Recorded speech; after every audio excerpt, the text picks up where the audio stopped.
production. Toot that thing up, mommy, make it roll. Once you pop, lock it for me, girl, get slow. If your mama gave it to your baby girl, let it show. Once you pop, drop it for me, maybe we can roll. Oh! Pop, lock and drop it. Pop, lock and drop it. Pop, lock and drop it. Pop, lock and drop it. Yeah, man, if I had these slacks on right now, I get the twerking up in this bitch. Nice. Tonight is gonna be some changes, no access to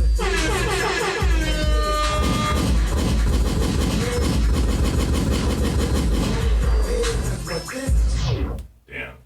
In retrospect, I feel like those gunshots were a little insensitive. Well, welcome back to another fabulous episode of the Danny DiNero podcast. I'm your host, Danny DiNero. Joined with me today, co-host Coco and special guest Chris J. What's up? Hey. We got two blacks and a white in between. About to get an Oreo going on with this bitch. No, I'm just kidding. Yeah, started off with a Pop, Lock, and Drop It because, as I'm sure a lot of you don't know, because he wasn't that big of a rapper, but unfortunately he was just recently gunned down. So I just wanted to give him his flowers. Unfortunately, like most times, we don't get our flowers until we're gone. Yeah, man. It's crazy too because I was actually just thinking about this guy the other day because I was like putting on like some beats and I was just smoking and just freestyling, and I was thinking about like old school like songs. I remember like I was thinking of like Jaquan, Tipsy, and Huey, Pop, Lock, and Drop It. Like these were the songs during that era where like he was like turning up and whatnot in the clubs. And yeah, I mean I was going through his catalog a little bit, and I guess he was still making music. He just, that song was so big, he just never caught another one. And I don't even know if that was his label or if he signed to another label, the Hits Committee. Because I feel like I didn't even know any other artists from Hits Committee. It says Hits Committee for Pop, Lock, and Drop. It says Jive, Hits Committee, Polo Right, Grounds but that's what I'm Music. saying. Like, I don't know if that was his own label. Maybe he took it to Jive. Because that's what a lot of Well, it artists says do. three of them. It says Polo Grounds, Hits Committee, and Jive. Oh, yeah, so maybe Hits Committee was his, Polo Ground was his boy, and then, Public was the corporate, man. That was released in 06. Yeah. Oh. 06. So when I hear stuff like that, I'm just like, What were you doing in 06? I was a freshman in high school. Oh my goodness, you So were jailbait. exactly. I was like, oh my god, like, ugh. Like I was like, where was I? What was I doing in 06 when this shit? I was a little badass freshman in high school. Okay. Yeah. Right. I think 06, that might have been like around the time that I met you, but I didn't meet you. Like I was at your school because I was like doing like I know, right? I was actually at her school during this time. My boy was like her volleyball coach or something like that. So that's our backstory. And there was this other guy there, Coach Nate. Was that I know who. Yeah, I know who he was. I didn't deal with Nate. I think basketball. Yeah, I didn't do basketball. And I used to go there because I ain't had shit to do, and I was just chilling, and I was just hanging out with the kids. Being a creep. No, I'm just kidding. No. I was kidding. I was hanging out with the kids. Come on, stop it. I was kidding. Only a creep in the nighttime. But, yeah, going back to Huey, man, it's unfortunate, once again, some gun violence. Yeah, I mean, it's one of those things, it's like you just gotta be aware of your surroundings. I'm not saying he wasn't aware, but you gotta be aware. Because, anytime you go out to gun violence, typically, you're somewhere you probably shouldn't be. He was home. He was in his hometown. So, yeah. Oh, well. But, man. First off, once you make it, you got to leave your hometown. Hey. Because that's where they know they're going to find you if someone's trying to, fuck with you. I mean, it sucks. It's bittersweet. So if you want to stay at home, it's like you got to always be on your P's and Q's. And it's just like, if you don't want to do that, then you got to just move. Listen, that's why people be having their second homes. A lot of rappers have said this from the beginning of time. You can't come back here. You know when I heard that? When I was back home. Motherfuckers leave and they don't go back. And if you do go back, you got to make sure you go back right. You got to be... you got to have bodyguards. That's what I mean. You're always going to have... It's not like you can just throw on your fucking slides and go down to the fucking liquor store and, that's what they're looking for. Like, but that one time. It also depends on the people that you're around in your hometown. Because there's a lot of established artists that can go back home and they can just walk around and be good. Yeah. Because it also comes down to people that are around you if they respect you. Right. Clearly, but you can't be wilding and one of those shit talkers and you got haters and your fucking tour bus been shot up and that's the magic word right there is the haters. The haters. Word.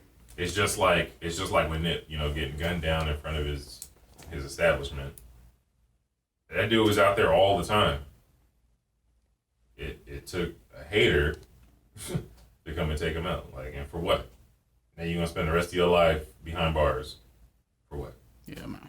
Because they didn't even catch this guy yet, right? But I'm sure. Yeah, I don't think they caught this guy yet. I'm sure they'll eventually catch him, or maybe they won't. Because Huey obviously isn't as high profile as Nip was.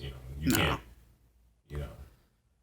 One hit wonder, man. One hit wonder. Plus, the Nip thing was caught on camera, so there was definitely no escaping that. And I'm sure he probably didn't think, that there was a camera there. Because you guys remember the video, right? When Nip got killed, that camera was way. It wasn't even like.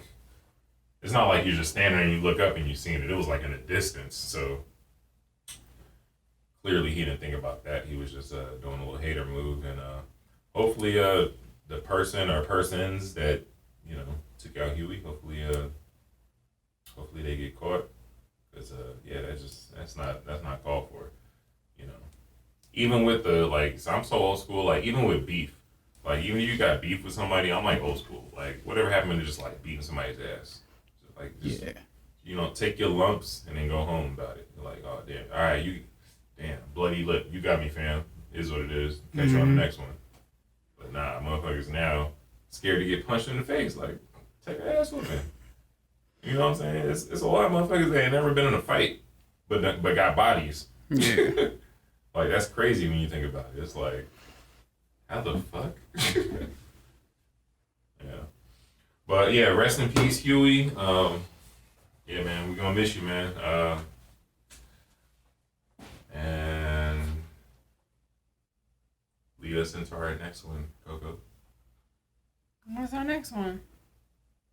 We didn't talk about it last week. Juneteenth. Oh, Juneteenth. Yeah, we all dropped the ball on that one. No, yeah, sorry guys. I had a couple I had a couple people hit me in the DM and was like, really? You just not gonna talk about Juneteenth? I'm like, oh shit, you know what? Damn, it really did slip my mind. You know what? I got cute last week. I didn't really fill out any topics. I was like, you know what, I'm just gonna come off the brain. But you know what? Why can I can't do that. I have a horrible memory. As soon as I hit stop and I'm done recording, I forget what we even talked about. So I can't do that. So, but yeah, Juneteenth this year was beautiful. This was my second one. My first one was a few years ago, when I first got hip to what it was. And this year, you could clearly tell that a lot of individuals were hip and knew what Juneteenth was, because obviously with what's going on in the world right now, black and being black is starting to come to the forefront. And I'll tell you what, I was at the Craig Ranch Park over here in Vegas, and it was beautiful, man. They had people out there barbecuing. They had people out there performing on stage. I was out there taking some pictures. I took my dog with me. And it was just good vibes. It was no drama. It was just real collective, and everybody was just, it was a real chill vibe. It ended earlier than it should have, but you know what that was about. It was too many of us congregating up in there, and they was hit the lights, send them home, play that slow song. But it was cool. Did you do anything for Juneteenth, Chris? Yeah, unknowingly, I actually go on vacation around that time, most of the time. So I was actually up in Palm Springs with the family. Oh, okay. Yeah, and we was just celebrating, barbecuing, enjoying each other's company. Oh, so but year before that I was in Portland. So you don't have to be in a big gathering. So you technically celebrated without even realizing you. I didn't. You know? I didn't even know. You was with your loved ones. It just Juneteenth hit you natural this year. So that's what's up, man. That's what's up. And for those of you listening that aren't aware what Juneteenth is, Freedom Day. Freedom Day. Yeah, when slaves were basically set free, man. Yep. Yeah. That was the day that the last few slaves were informed that they were free. Yeah. And I thought about that for a second. Could you imagine like being out in the field after a long ass day? And then guys pull up in a little, old school buggies and shit. Mm-hmm. Like, yeah, I got this paperwork. These 3 niggers you got here. Just want to let you know, these guys are free. And imagine Massa, huh? What? Mm-hmm. But you know damn well he probably already knew slaves was being free, but he was probably trying to keep that news as quiet as possible. Yeah, I'm sure they didn't even tell him up front. Yeah. Yeah. Like, we're gonna keep it a little bit longer. I couldn't even imagine that feeling. That feeling is probably the feeling that in today's society, like hitting like $100 million lottery or something. That's probably what that feeling was like. Yeah. It's like just knowing that was the last day that you're doing work for someone else and not your own. Like if you outside doing yard work, it's for your home. Like that's it. Like, or for free. payment, like right, for or a you're service. getting paid. What are you talking about? The white man did pay them. Gave them a roof over their head in the garage. Gave them the scraps in the trash can that they didn't eat. Anything that they burnt. Nah, terrible joke. But yeah, like that feeling was probably incredible. And with the amount of slave movies that they make, why the fuck haven't we got a slave movie that had the Juneteenth moment in there? I want to see that portrayed on the screen. Like, I think the right black man would get an Oscar for that role. Like, I want to see, I can't even pronounce that dude's name. The black dude from Daredevil. It's like Mahershala Ali. I'm butchering his name right now, but he's the black dude from Daredevil. He was also, I'm trying to think of fucking movies he was in. I know this guy, but I can't think. Apparently, I'll start typing his name in Google. It'll come up with it. There you go. It's like Mahershala Ali. You guys know this guy if you see his picture here. Isn't the one that had like that Blade guy. picture? This guy. Yeah. Oh, I know what you're talking about. Those of you guys at home, this guy, he would be perfect to be like replicated on the screen of like black people being free. Like I know he would body that role. Like he's a real good actor. People getting paid on that day and everything too. On Juneteenth. What you mean they got paid? So people was actually getting paid, like holiday paid. Oh yeah, there's no holiday pay. Yeah. Oh shit. Big companies like Amazon and everything, man. So, yeah. That's what's up. I think we should just lit up the sky like, the 4th of July when Juneteenth come around. It's like our Independence Day. A lot of people was doing that. Yeah. Yeah, they're saying this year, I guess we should talk about it now because it's going to be 4th of July by the time people hear this. Mm-hmm.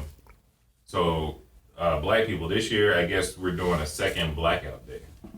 For 4th of July this year, we're all just dressed out in black. If you're gonna go out and light fireworks and all that shit, just make sure you all blacked out. Yes, that means you Nike wearing people are gonna have to break out the black Air Forces and look like douchebags, but so we're all blacked out. Hey. What do you know the story behind the black Air Forces?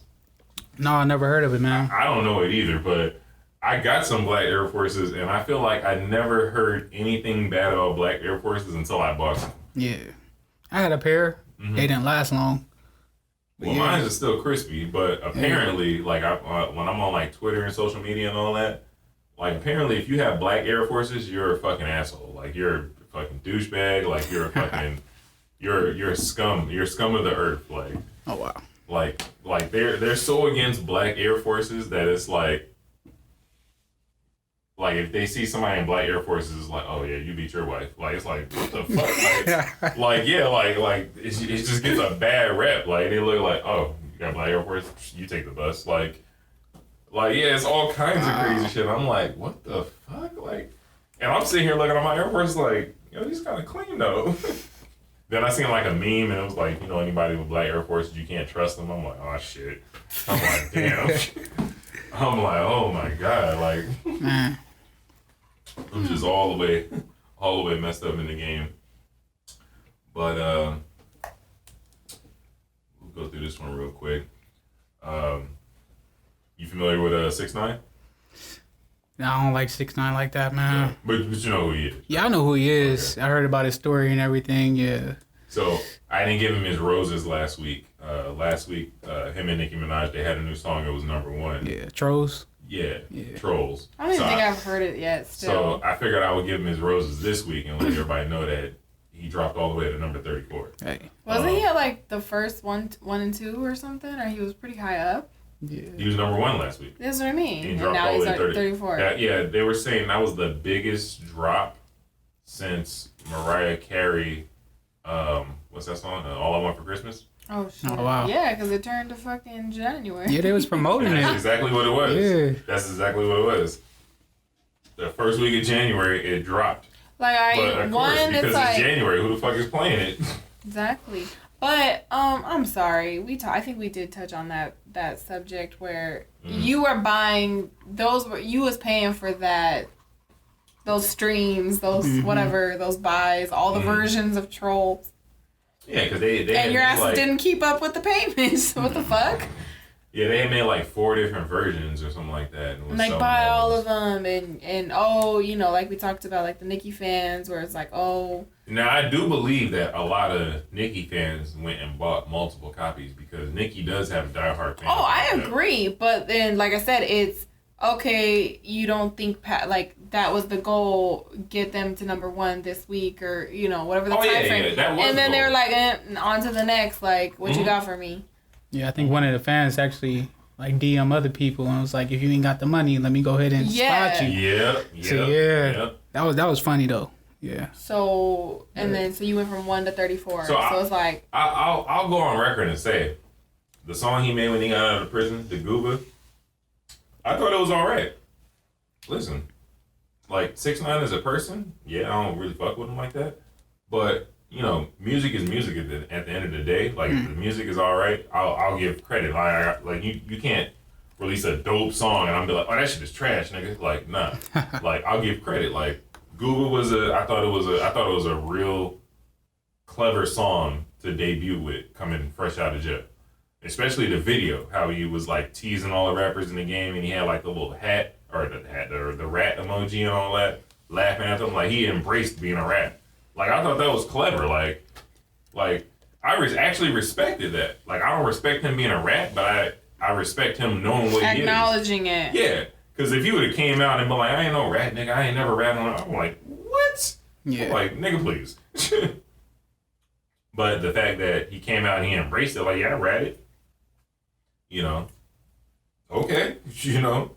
You got it, fam. You ratted. Okay. Yeah. And he embraced that shit and made money off it. I can't, as a hustler myself, I can't knock the next man for, you know, for making money however he sees fit. Do I agree with what he did? No. Do I agree what he claims that his crew and all that did? No. But being from New York myself, you already know what it is. You know what time it is. Like certain individuals that you surround yourself with, grimy shit is gonna happen. You know what I'm saying? Like you gotta be on your P's and Q's with it. Like just like he should have been aware of what these motherfuckers was doing to him. Mm-hmm. I also shit on them because they should have been aware of what he was doing to them. Like, you should have known you can't bring this dude into this life if he ain't about this life. Like, y'all set yourselves up for failure. Right. You know what I'm saying? So just like he set himself up for failure, they set themselves up for failure. So I can't really fault the two. You know. But yeah, shout out 6ix9ine. He made his number one, and he dropped down to 34. I'm sure the following week, I'm sure it's gonna drop all the way down to probably gonna drop off the top 100. Honestly, you said you didn't hear it yet, Coco. I'll play like a quick little snippet of it in case anybody listening never heard it.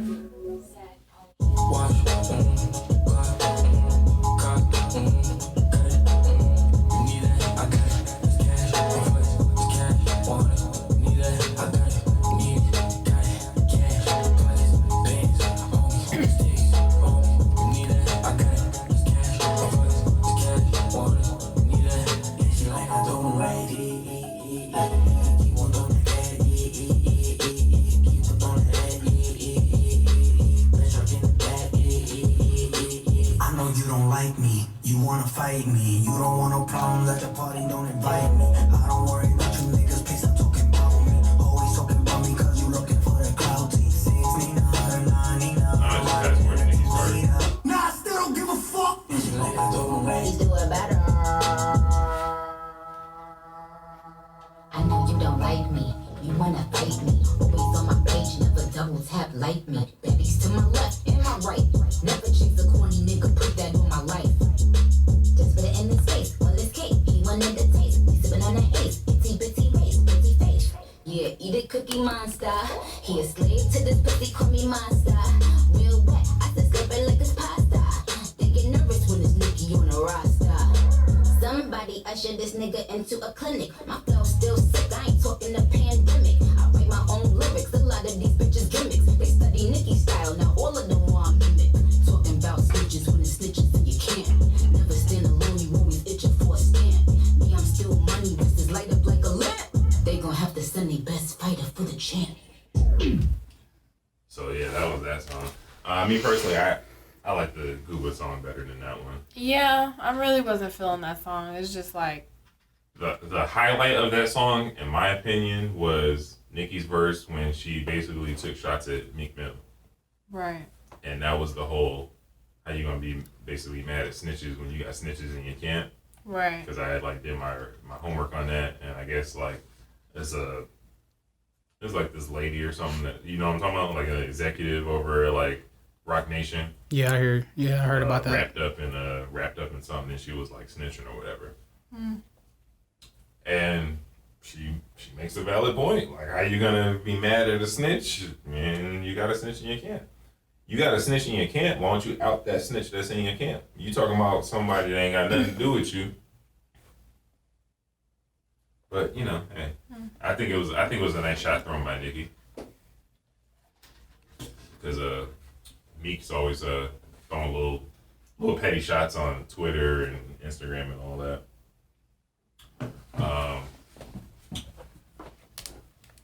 So let's get into some nasty fuck shit. Pizza time. Yeah, talking about rats, man. Yeah, I heard about that. What? Yeah. I don't even like pizza, so I'm fine with whoever we're going with. It ain't even like about pizza though. Oh, I'm like, I don't know why what they if even call it pizza time. How did you hear about that, man? Oh, you went and looked it up, right? Yeah. Yo, Twitter is so lit. Yo, being on Twitter, like, I swear, like, Twitter, like, news that's on, let's say a news comes out on Twitter on, like, a Monday, that shit is on the web and on IG by, like, Wednesday, Thursday. That's how up on game Twitter is. Like, Twitter is, like, up to the second. So, well, I mean, you looked up on it. Talk about pizza time. Well, it was about basically, you know, Little Caesars having trash cans full of rats. And then the first picture that I see is basically a rat swimming in some pizza sauce. I was like, this is crazy. Like, it's a new form. It's a new form of Chuck E. Cheese. They shut down Chuck E. Cheese, so they brought all the rats. Oh, shit, they got Chuck E. Cheese in the pizza now. Hey. Oh, that just made me sad. Nah. It reminded me because Chuck E. Cheese about to go out of business. Yeah. That's a childhood memory, man. Mother. But there's a shit. There's actually another reference for There's actually another reference for it too. Oh, really? And it's related to our. It's related to our Bryan Singer topic. Are you guys familiar with Bryan Singer? I heard a little bit about that. Finally, they outing somebody that's not of our color, man. No, but Bryan Singer, he's actually a really good director. Oh, he But- did Bohemian Rhapsody. Yep. He's most famous for he's behind most of the X-Men movies. Ah, okay. That's where I know him from. He did like the first one. He did like my favorite one out the series of X-Men was Days of Future Past. Yeah. That was my favorite one. I thought that was like when I seen that movie, I was like, okay, there we go, Fox. Like now you guys can like you guys are like making a movie on like Marvel's level now. Mm-hmm.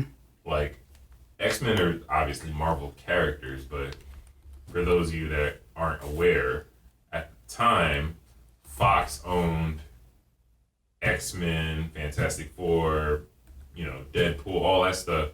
So even though they were Marvel characters, the movies weren't done by Marvel Studios.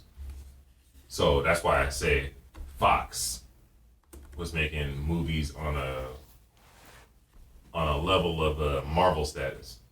Because Marvel could do no wrong. Like their movies are like when I say the what's that dude's name? The president over there, Kevin Feige, something like that.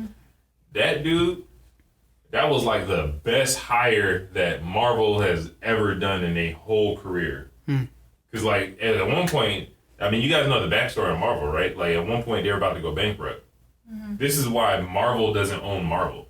Because how they stayed afloat was first they went to Sony, right? And they offered to sell Sony, not sell, but they offered to give Sony licensing rights for the whole catalog for $25 million. I didn't know about that. Think about that for a second. If you was Sony and you was smart, you could have had the license for all the characters for $25 million. Sony in 2000 was like, yeah, we'll take Spider-Man. Yeah. So they got the license to Spider-Man for $10 million. $15 million more, they could have had the whole catalog. Right? So then Marvel was like, all right, we got to pay these bills. We'll get another $10 million. We'll give Fox the license to like the X-Men and the Fantastic Four. Boom. Fast forward. Sony creates Spider-Man with Tobey Maguire. I want to say that was like 2003 or something when that movie came out. That shit went on to go do bonker numbers. So for $15 million more, you could have had the whole catalog. Like, think about that for a second. You're Sony in 2000. What the fuck is $25 million? You're already 5 years deep into having PlayStation, and it's already having Sony Pictures and all this other shit. You didn't want to spend another $15 million for the Marvel characters. Just being cheap. You're a fucking idiot. But I'm glad you're a fucking idiot because had Sony owned the whole catalog, we wouldn't have Marvel Studios today. Yeah, Right. they probably would have messed it all up. Tobey Maguire wasn't that good of a Spider-Man, so he started the story. You know what? Here, here's my output on Spider-Man. I like Tom Holland as the best Spider-Man, like the actual Peter Parker. But Spider-Man 1 and Spider-Man 2 were hella good. They were hella good movies. There was this part like to this day, that still gets me emotionally. I can't remember if it was in 1 or 2, but there's this part where like Tobey Maguire, he's like fighting, and I think he has like his mask is like all tore up or whatever, and then like somebody says something to him like they say something to him, and like he's just like caught up in the battle, and he's just like everything, and he like just like fucking like just like. Oh, you talking about when you get like red face and everything, no mask on? Yeah, he's just pulling. Like, it was like an emotional moment where he was just like he blacked out. He said like everything. He said something, but that moment was like it was like emotionally felt. Like I was like, oh shit, like damn, shit got real. Like even like the scene, I want to say, I think it was the part 2 with the train was on the track, and it was like going to a. It got derailed on a track that wasn't complete, and he was on the front of it, and he was holding the shit, and he was shooting out all his webs to stop it from going over the rail, and it like took all his strength, and then like all the New Yorkers like caught his body before he fell, brought him in there. Everybody seen him without his mask on, and like. Yo, like I'm getting the chills right now just thinking about it. I got a little bit of chills over here too, man. Yo, everybody was like looking at him, and he was like, "Oh shit!" Everybody sees my face, and like, yo, I know it's a movie, but much respect to New York. I think it was a kid that said, "We're not gonna say anything, Spider-Man." Yeah, and it was like, "Yo, we ain't gonna say nothing." Yeah. I was like, "Yo, this shit is fucking fire." So, yeah. Tom Holland is my favorite Spider-Man because he's like the actual Spider-Man. Because Spider-Man is supposed to be small. Spider-Man is supposed to be a kid. Like, that's how Stan Lee envisioned him. Tobey Maguire, yeah, he had a baby face at the time. But, I mean, come on, he was a fucking old-ass motherfucker. Like, he wasn't no kid. Like, he portrayed himself being in fucking high school in the first one, but that motherfucker was like damn near 30 or something at the time. And it's funny. Remember in the first Spider-Man? Remember the bully Flash? You remember who that is, right? Like if you look back on the first Spider-Man, Flash. I'd have to look. That's the dude with the I can't remember his name, but he's the one with the goatee and True Blood, the Wolf. Oh, the tall dude that you like. The Wolfman. Yeah, that's him in high school. Shit. Yeah, so if you go back and see that, you'll see him as a kid in high school. But yeah, these dudes like in their 20s, damn near 30 and shit. So yeah, the as far as casting wise, yeah, Tom Holland plays a perfect Spider-Man. Like he's perfect for the Spider-Man role because he's a kid. And this is when I knew that Tom Holland was the perfect Spider-Man. If you guys remember in Captain America: Civil War, remember when the scene at the airport? Remember when he took fucking Captain America's shield on the roofs and took the shit? Remember when he was fighting the Winter Soldier and Falcon? Yeah, Bucky. And the whole time he was just cracking jokes. Oh, Yo, that's how Spider-Man's supposed to be. Right, that's like how quirky and... Spider-Man is basically like... Like, I'm not trying to put you down, but like, just kind of like... Like joke-wise, Spider-Man is like a PG version of Deadpool. Right. He is, yeah. If you read the comics, because I was like... He like throw a car, he's like, I think you dropped this. Like, yeah. What the fuck? Yeah. Like, you know what I'm saying? Like, oh man, is that arm made of, you know, he get into his little nerd shit. Like, yeah. That is how Spider-Man's supposed to be. Because like, well, as a kid, I was like a hardcore comic book reader. You couldn't tell me shit. What did he say his name? He was like, even as like I knew it was a different movie. It was like Doctor Strange. He's like, I'm whatever. Oh, he's like, okay, we're using our fake. I'm Spider-Man. Avengers Infinity War. He was like, oh hey, what's up, man? I'm Peter Parker. And he was like, Doctor Strange. Oh, we're using our made-up name. Oh, okay. I'm Spider-Man. Yeah. Like, so that's what I'm saying. Like, as far as the jokes and whatnot, the wittiness, man. Yeah. Exactly. That's what it was. Yeah. It's perfect. That's exactly how Spider-Man is supposed to be. Yeah. So, yeah, Tom Holland is my favorite Spider-Man, but I can't discredit how good the Tobey Maguire Spider-Man 1 and 2 was. Those were so good. 3? It just left me thinking. I'm like, Listen, after seeing the new Spider-Man and all that now, I could look back and I could say Spider-Man 3 was trash. I'm just gonna call it what it is. This is where you fucked up, Spider-Man 3. I'm gonna tell you right now where you fucked up. You fucked up when you made Venom a pussy. Remember the dude that played Eddie Brock? yeah. That dude was a pussy. Like, you can't have Venom play some bitch. Like, listen, I know I'm getting a little extra, but nah, fuck that. If you see the Venom movie with Tom Hardy, Yeah. and then you look back on what they did for Venom and Spider-Man 3, at the time before they did Venom with Tom Hardy, I was watching Spider-Man 3 and I was like, the fuck? Yeah. Even the comic books. You got Venom. Like, First of all, look, not only did you poorly portray Venom, but Venom was only in the movie for like 15 minutes. How the fuck do you finally have Venom in a Spider-Man movie and get that nigga 15 minutes? That is crazy.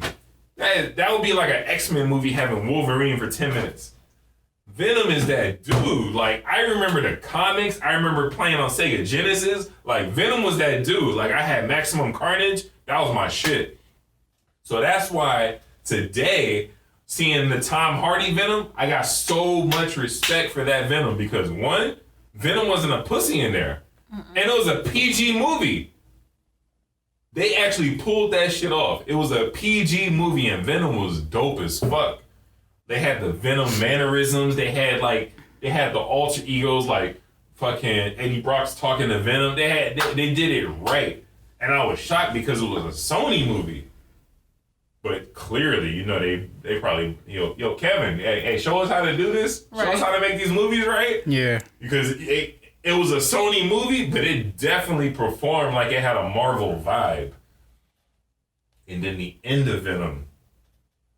I love this motherfucker. Like, he's getting better with age. But Woody Harrelson?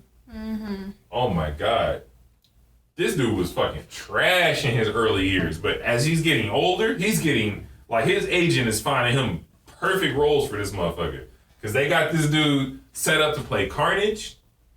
Because they just finished filming Venom 2. Like, that's about to come out next year. They've already finished it. And it's going to have Carnage in it.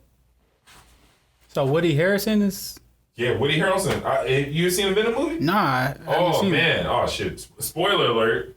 My fault. But Nah, it's good. But at the end, you don't see that he's Carnage. Mm-hmm. Like, but trust me, you gonna know that it's Carnage. I mean, he had the red hair, just like did you ever read the comics and shit? I've seen the comics. So you remember the dude with the red hair? He's all set up. He had his name. He had his shit written out in blood. Like, it was all set up for Carnage. I don't know how they're gonna do a Venom movie with Carnage in there and it not be rated R.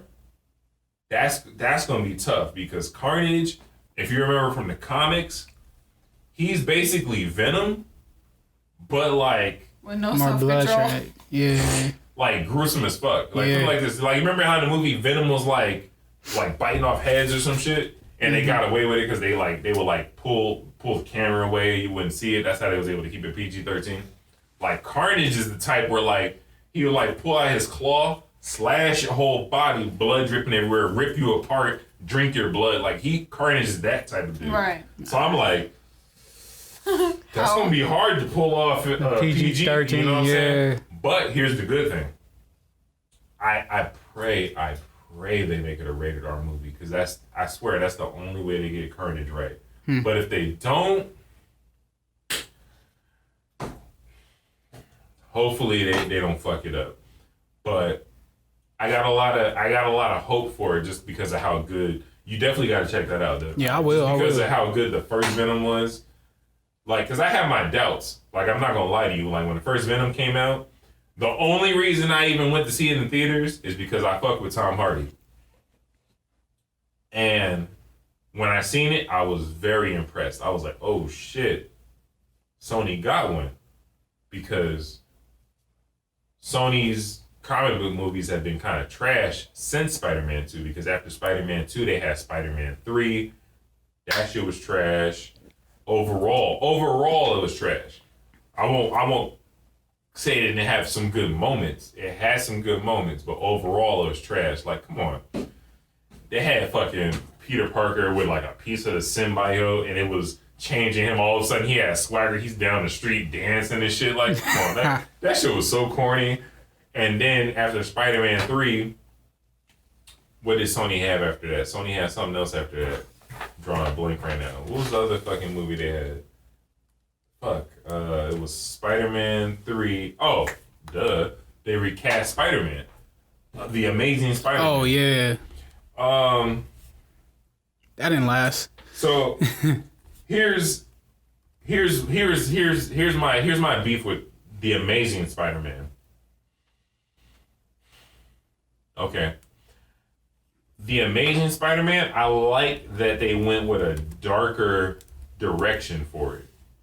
I did like that because around that time, that's when like the Christopher Nolan Batman movies was showing that you could have a comic book movie and you could make it dark and it could work. But I don't even remember who the villain was in the first. Who's the villain in Amazing Spider-Man? The first villain. The first villain? I don't even remember who that villain was. I think it was. I remember in the second one, they had Electro and they had Jamie Foxx in there. Mm-hmm. Jamie Foxx is an incredible actor, but that right there was a fucking L taking that role. They did not set him up for greatness in that movie. And then, as a matter of fact, later on, in the middle of Amazing Spider-Man 2, they did the same shit that they did in the Tobey Maguire Spider-Man 3. They brought a villain in with very little screen time and didn't even portray him right. They brought in the Green Goblin in Amazing Spider-Man 2, and the Green Goblin was fucking garbage in that movie. The Green Goblin in Spider-Man 1, that motherfucker was perfect. Yeah. William Dafoe, that motherfucker, he could play a bomb-ass Green Goblin. I bet you he would play a bomb-ass Joker. Yo, he got the long-ass creepy chin and face to Voice, play. yeah. Yeah, like, as a matter of fact, there was some parts when he was the Green Goblin where he was in the mirror and shit. Like, it was almost like he was channeling his inner Joker. Like, like that shit was crazy. But that also give William Dafoe his credit. Like, he's a great-ass actor. But yeah. So the backstory with Amazing Spider-Man 2, or with Amazing Spider-Man series, I don't know if you guys know, but they were actually getting ready to start Amazing Spider-Man 3, and it was going to have, if you remember the comics, the Sinister Six, like the villains and shit. Green Goblin was going to be spearheading it, and Rhino and Doc Ock, all of them motherfuckers going to be in there. But the reason Andrew Garfield, I believe that was his name in Amazing Spider-Man. Andrew Garfield, yeah. Yeah.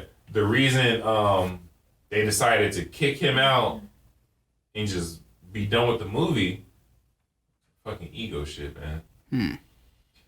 So the head dude over at Sony was at this event and he wanted to announce the Amazing Spider-Man 3 and their plans for it and blah, blah, blah, blah, blah.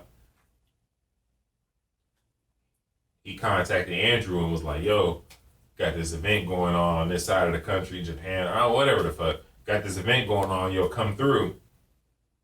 Andrew was under the weather. And was like, oh, no, I can't make it. Like, I'm not feeling good. So the main dude at Sony was like, oh, motherfucker, like, you don't come when I call? When I blow the whistle, nigga, you come. So he felt like he disrespected him because he didn't show up. So he was like, you big and bad, like you feel like you don't need to show up to my event? Like, you know, you fired. No, you don't have a job. You fired. We gonna reboot Spider-Man. That's how they felt. I was like, damn. That made me think for a second at the time. I was like, yo, so this motherfucker, I mean, and this is the story that came out afterwards. Andrew was talking about he didn't feel good, that's why he didn't show up. But dude at Sony was basically like, he curved me. So, I mean, you know, they say there's two sides to the story. I don't know what the fuck was up. I do know that Andrew really, really loved their role of playing Spider-Man. because actually a childhood friend of mine, he's an artist, and he knows Andrew, and you know they talk and they work and whatever together, and actually not met Andrew, but I've been in a video chat room with Andrew when I was with my boy, and you know I was sitting there just watching while these motherfuckers was talking and shit, and he was crushed. He was heartbroken over losing the role, and my boy was basically like, "Yo, you should have told him like why you couldn't make it instead of just I can't make it," you know. Mm-hmm. Cause you know how like these corporations and these companies are like they feel like they tell you to do something, you need to just do it. So if you're not going to do it, you need to have a valid reason. So you need to give them a valid reason. You got to play the game.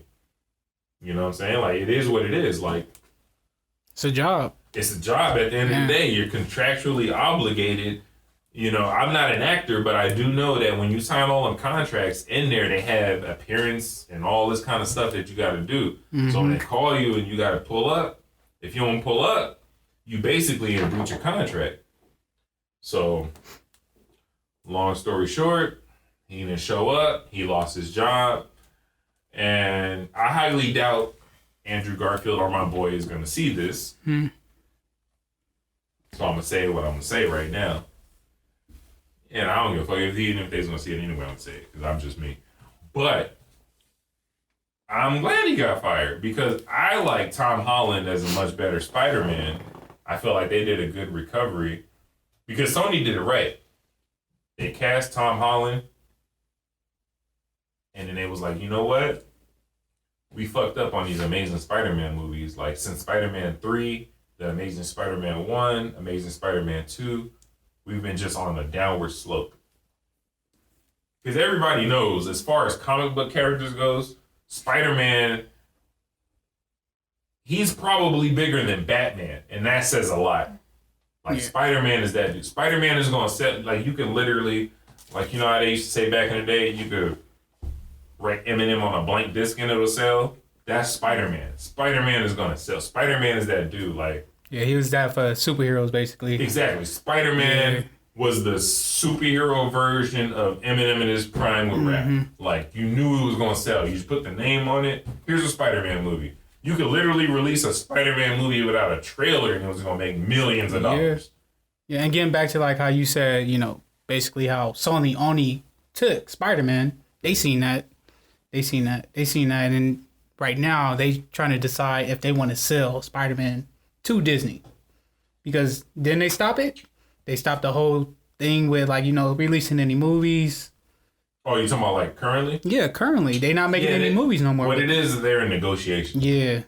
So the rumor mill, which I feel like is a good investment, I think Sony should take it. But the rumor is that Disney, because Disney owns Marvel now, Disney is trying to buy Spider-Man the licensing rights back.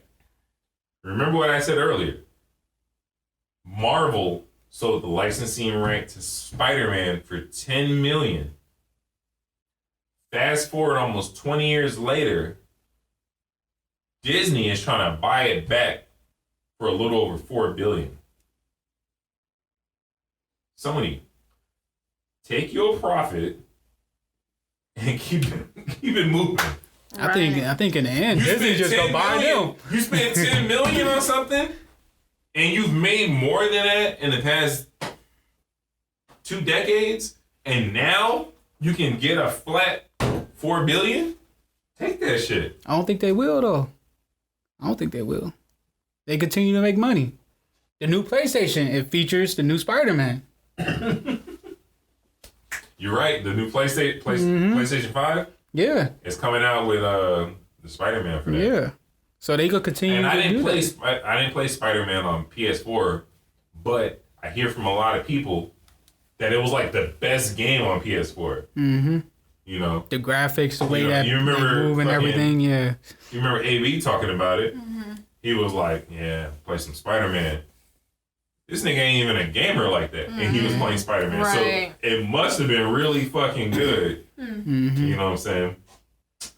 So, Yeah. Yeah, Spider-Verse and everything, man. I don't think they giving it up. Sony ain't selling them. They gonna hold it out. Yeah. They gonna hold it out, man. They gonna ruin their whole little Marvel So here's platform. Here's the thing, though. If you're Marvel, here's the easy way to get that shit back. You breach the contract agreement that you guys currently have, which is right now they currently have a contract where basically Marvel is doing the movies, but Sony's getting the profits. And Marvel's okay with taking that L for the simple fact that how much money they're making outside of it. Yeah. But we all see that Sony, aside from they got lucky with the first couple Spider-Man movies. Aside from those, Sony cannot make a Spider-Man movie to a Marvel caliber like Marvel can. So if Marvel pulls out, Sony could say, hey, okay, all right, fuck y'all. We'll make it without y'all. But if they make it without them, they got to put up the money. If the story and everything ain't there, it's gonna take a hit. Because here's the advantage of having Marvel make your Spider-Man movie. If Marvel makes your Spider-Man movie, it can include characters outside of the Spider-Man universe in it. Right. Just like how in the past couple Spider-Man movies, it's had Iron Man and Iron Man people in there. Because the first one had Tony Stark in it. Then the second one had, I forget his name. The nigga that kickstarted everything, the director, John Favreau. Happy. The second one had Happy in it, and they had a few Iron Man moments in there, and they were talking about, I miss him, and they used the Iron Man technology and all that. You can't do that without Marvel's permission. So if Sony goes to make a Spider-Man movie without Marvel, it's gonna fucking. I'm not gonna sit here and say it's gonna bomb because at the end of the day, it's Spider-Man, so it's always gonna sell. But you can't make no mention of anything outside of the Spider-Man universe. So all that Iron Man shit goes out the window. The little nifty glasses and all that shit he had. Yeah. You can't, you can have the glasses in there, but you can't talk about Tony Stark. You can't talk about Iron Man. You can't talk about none of that shit. So that cripples the movie. So, right now all it is Sony and Marvel. They listen, let's call it what it is. They two big dicks in the ring fighting with one another. It is what it is. Marvel would rather just give Sony a bunch of money, be done with it, get their character back so they ain't got to deal with them. But Sony's obviously like, nah, motherfucker, like we got y'all out of nuts. It's a $10 million investment that we're going to just ride out for as long as we can. We're going to figure it out. Because, Sony definitely benefits as long as Marvel plays ball. But the minute Marvel doesn't play ball no more, they're not going to benefit. They can make a dope Spider-Man video game, but it ain't going to bring no $1 billion. Yeah. They can make a decent movie, but here's the thing. If they make a movie without Marvel, I think under contract, the way they signed Tom Holland, I think he's signed through the Marvel Studios contract. So technically, Sony would then have to get permission from Marvel to use Tom Holland. So that's when Marvel would be like, nah, you can't use him. You got to find somebody else.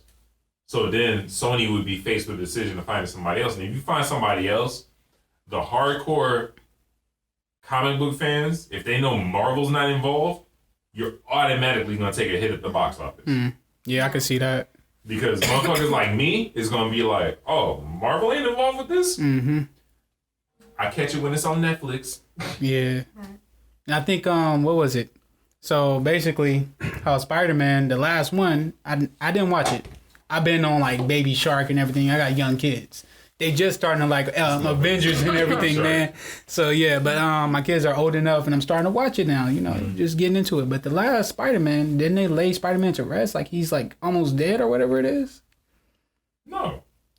Like at the end of it. And it's like, that's why they go like put it on pause until they actually finish their negotiation. I thought he was like dead. At the end of Spider-Man, from what I remember, he had killed Mysterio And Mysterio had leaked the tape before he died, basically revealing who Peter Parker was. Okay. So maybe that's what I'm referring to. Because I remember like some information that went. Remember that dude that works at the newspaper that had the gray hair? I forgot his dude's name, but he was basically like some. I got this new footage or whatever, and Spider-Man's like watching the video, and then the guy's like, yeah, it was like a video like Mysterio like dying or whatever. He's like, I just want y'all to know that Spider-Man is Peter Parker, and like that was like the way it ended. So like. Going forward, the next time you see Spider-Man, everybody's gonna know who Spider-Man is. Just like, was it? It's been a while. The end of Iron Man. The first Iron Man. It was at the end of it. He was like, right? I am Iron Man. Yeah. That's what he was like. Oh, I am Iron Man. And it's funny in retrospect, looking at that. The last thing Iron Man says before he dies in Avengers is, when the last I am Iron Man. Yeah. I am Iron Man. Yeah. And snap that shit. Yeah, so, yeah, fucking Spider-Man guy. Fucking hella praise just now. We got Yeah, you know Marvel, man. that shit moving. Yeah, they got Disney attached to them, so you know they got all the money. Yep. Shit, we supposed to be talking about. I just realized we supposed to be talking about Bryan Singer. Right? know. What the fuck? And we went That's to- what I'm saying. To a spiel talking about Spider-Man. You're bugging. You went over his history and then you got into it, man. Dang. Coco over here giving me notes and shit, and I still wasn't even looking at my Told phone. you. Damn. See, I have my phone on silent. So, we supposed to give him some fuck shit and start talking about Spider-Man. Wow. Did you look up Bryan Singer? Yeah, I heard about that, man. When Yeah. you guys want to lead off on it? Go. The first thing I like see from it is like that there's just allegations for 20 years. I don't know. Maybe I'm just so fucking sick and tired of this shit. Anything having to do, last week we were talking about Bill Cosby, and it's like, oh, from this many. Why are you waiting? But see, look, don't put Bill Cosby in this. Oh, What I'm saying is- Bill This is- Cosby was, you know what I'm saying? Hey, you want some Well, pit that's bulls? You I'm want some not X? though. I I'm got you, saying baby. Yeah. that's what I'm Like, saying. I that don't was think he full-on should be. adults. Listen, let me finish. Go ahead. I'm gonna What let you I'm finish. saying is, Go ahead, Taylor Swift. I don't. No, yeah, he wouldn't do me like that. I'm like, Hold on. Kanye would have got the fucking I'm elbow. Kanye right now. I'm gonna let you finish. Go ahead. He would have got the fucking elbow. Beyonce had one of the greatest albums or He wouldn't videos have of all time. got. He wouldn't have got that far. You lucky you did that to Taylor Swift. You'd have got beat. You about to be on the floor. I don't think Bill Cosby should be in jail, for one, because exactly, there's consenting adults, and I think how old something was, it's like, why are you coming out with this now? Why does it bother you now? You hear that, white bitches? You hear that? We got a white bitch right here on the black man's side. That's right. It was no black why you can't bitches get talking him about to Bill say. Cosby raped them. Only the white bitches. Anyway, go on. You can't have no more do say. Anyway, right. So I mean, I agree. I don't think he should. That shouldn't even have transpired. So it's like the first part that I'm reading from Bryan Singer. It's like, 20 years of allegation. What? Mm-hmm. Why are we? It sounds like R. Kelly's story. Exactly. not- but, it's yeah, not just to that extreme, but yeah. Now I have PTSD and drug problems. And why did you let it get to this? If it bothers you so bad, So what they're saying is that Bryan Singer he's wrapped up in that circle with the whole Epstein shit. Mm-hmm. You know, Epstein. Yeah. Supposedly Epstein's got this. I mean, we talked about comics. Remember X-Men? They had I forgot what that island was called, but where all the mutants were. Apparently, they got an island like that for a bunch of chatults. You know what I call chatults? I made this word up a long time ago. No, what's a chattel, man? I A don't even know chattel what that is a is. kid that looks like an adult. Because a lot of these fucking creeps out there, they fucking kids. right. And their whole reason why, bitch look like an adult. I ain't know. Like, come on now. The fuck? My guy. Like, Look at that pussy. There's no hair follicles. No, I'm just anyway, but it's I'm like, just kidding. no, you're not a no. Like, these people are not nobody. So it's like you need to be more self-aware, and you know what I mean. Like, Oh no, they're very self-aware. It was what Jay-Z said. It's a secret society. All we ask is trust. The movie with Tom Cruise and Nicole Kidman. That whole little shit is similar to that movie. Eyes Wide Shut. right. Pull up in the spot. Bunch of little fucking chat outs in a circle. It's a bunch of motherfuckers sitting there with their little R. Kelly hotel mask on. Yeah, I like that right there. How much? Oh, 15 G's for me to pop that little pussy? Yeah. Put it behind door number 3. I got that. That's the kind of shit that goes on. It's crazy, but that's the kind of shit that goes on. Yeah, I don't even want to hear that. You got motherfuckers out here importing these fucking kids, taking them from these families. I mean, you got these underground organizations taking kids from the family, and then you also got, sad to say, some of these countries, you got families selling their kids. them. You know what I'm saying? You got nothing. It's like, okay, I can sell my little daughter that I just made. I can sell it off. We out here on the streets. I can get this quick little $100,000. I'm gonna lose my daughter, but hey, I can always just make another one. Give me that $100,000. This is the kind of stuff that's in people's head. That's in these other countries. You know, I can't say that I agree with them because I would never do nothing like that. But then again, you got to also look at it from their point of view. Have you seen what it looks like to be in some of these other countries? Yeah. So imagine being in one of these other countries and somebody comes up to you with their proposal. Hey, I give you $100,000. It's just like I told you the other day. $1,000 a month, you can live like a king in Indonesia. Right. So imagine what $100,000 will do in some of these countries. Right. You damn near be looking like the fucking King Aladdin and shit trying to find a Jasmine. Right. Roll it to the spot. Prince Ali, you know what I'm saying? Like, you know what I'm saying? You'd be glowed all the way up with $100,000. So, you know, I forgot what Disney movie it was too. There was a Disney movie where like they like lost their kid or something, and they were sad about it. But then years went on, and they had more kids, and then the kid came back later and like looked in the window or some shit. I don't remember what movie that was, but it was Sound familiar. It was a Disney movie. They like looked, and the kid was all sad because he seen that his parents had more Had a kids, new family. had more kids, had a new family, I can't remember. We'll talk about it next week. I'll look it up, try to figure out what it was. But that's the same exact shit. It's like $100,000 in one of these other countries is the equivalent damn near to somebody being like, yo, look, I know you just had this kid. You had this kid for like 10 years or whatever, but yo, give me a kid. I give you $15 million. Sad to say, there's a lot of Americans that would take that.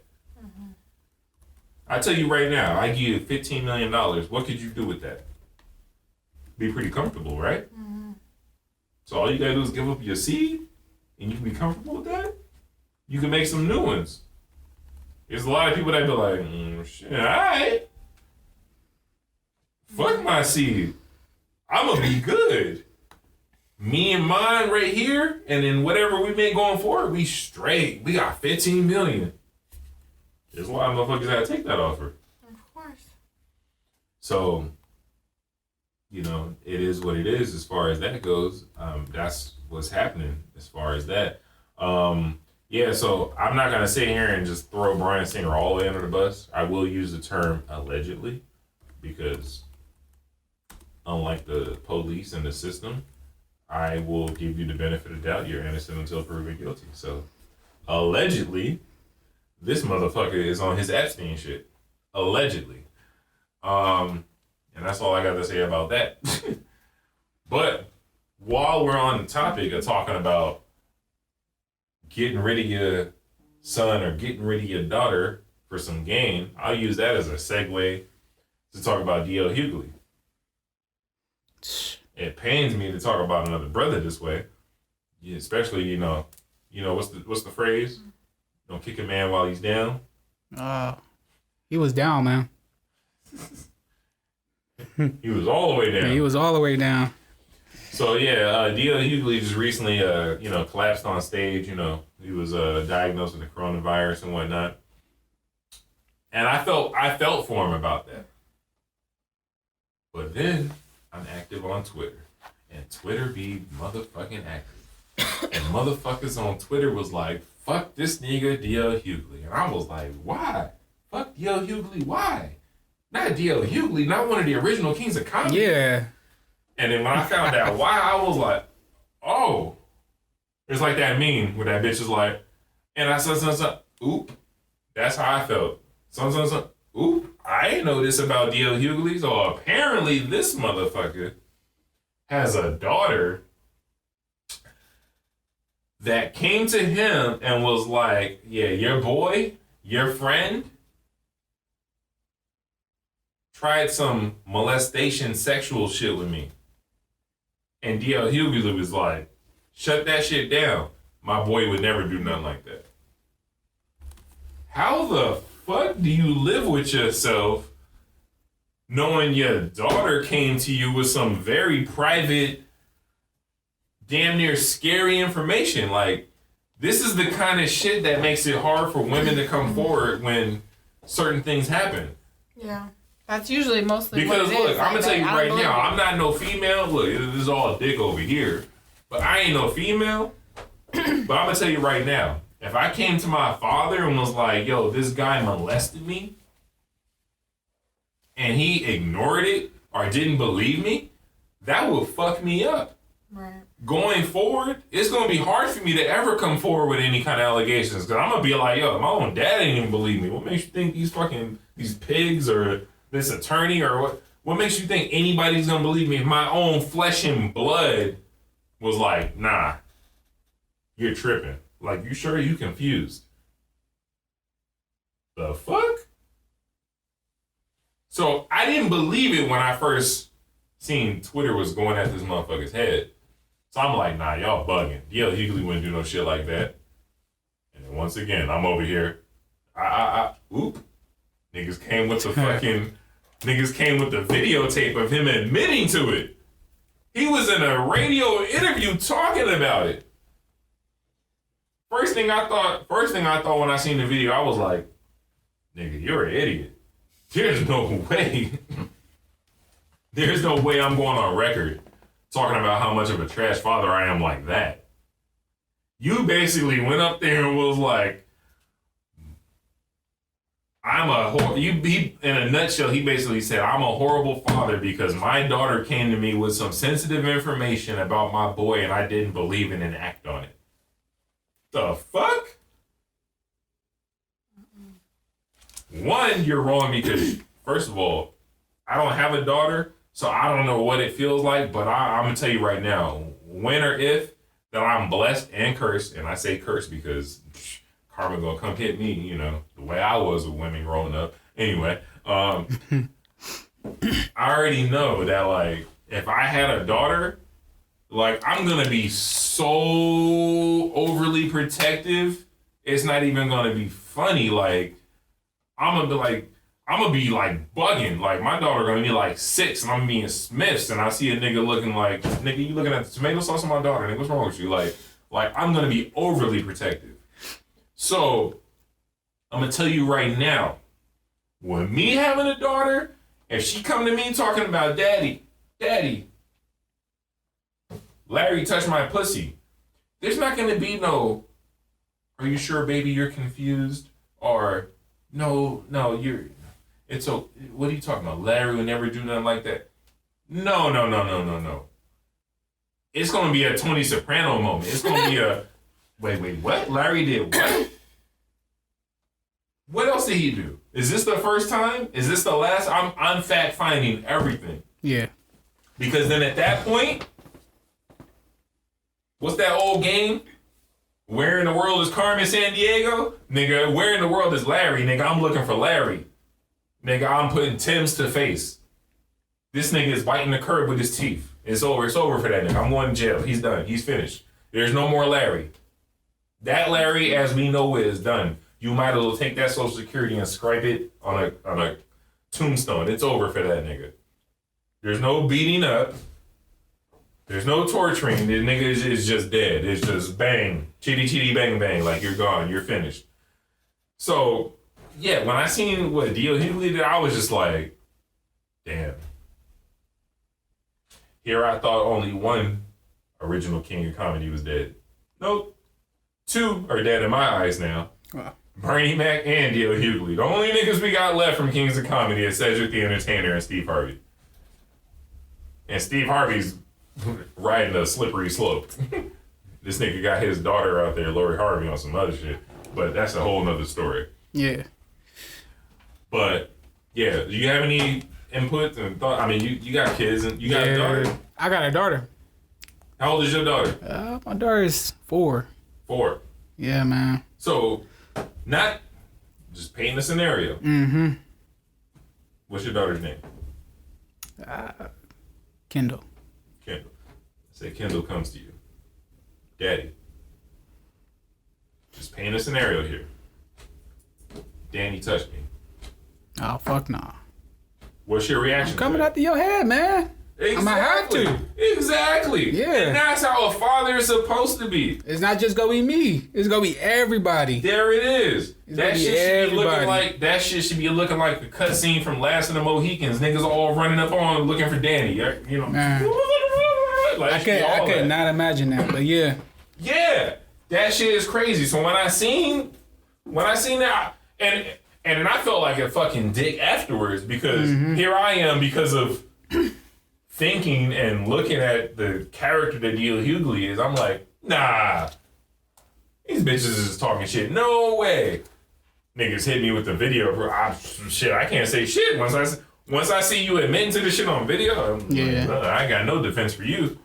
I'm on all these motherfuckers' side now. Like, I can't fuck with you now. And it sucks because, you know, aside from that, in my mind, D.L. Hughley ain't got no stains on his record. Like, before that, I fucked with D.L. Hughley. I liked him in the Kings of Comedy. I liked him in the movie Brothers. Like, I liked a lot about D.L. Hughley. But that's something I just can't rock with. And I ain't even got a daughter. I didn't even know about this. I was about to be praising this dude because I thought he was like, you know, Yeah. I'm glad you brought this to my attention. Now I gotta do some more research. You see what I'm saying? Like, I don't even have a daughter and I feel this type of way. You have a daughter. So, when I say what I say about what D.L. Hughley did, I know in the back of your mind, that shit is hitting you like, I wish a nigga would.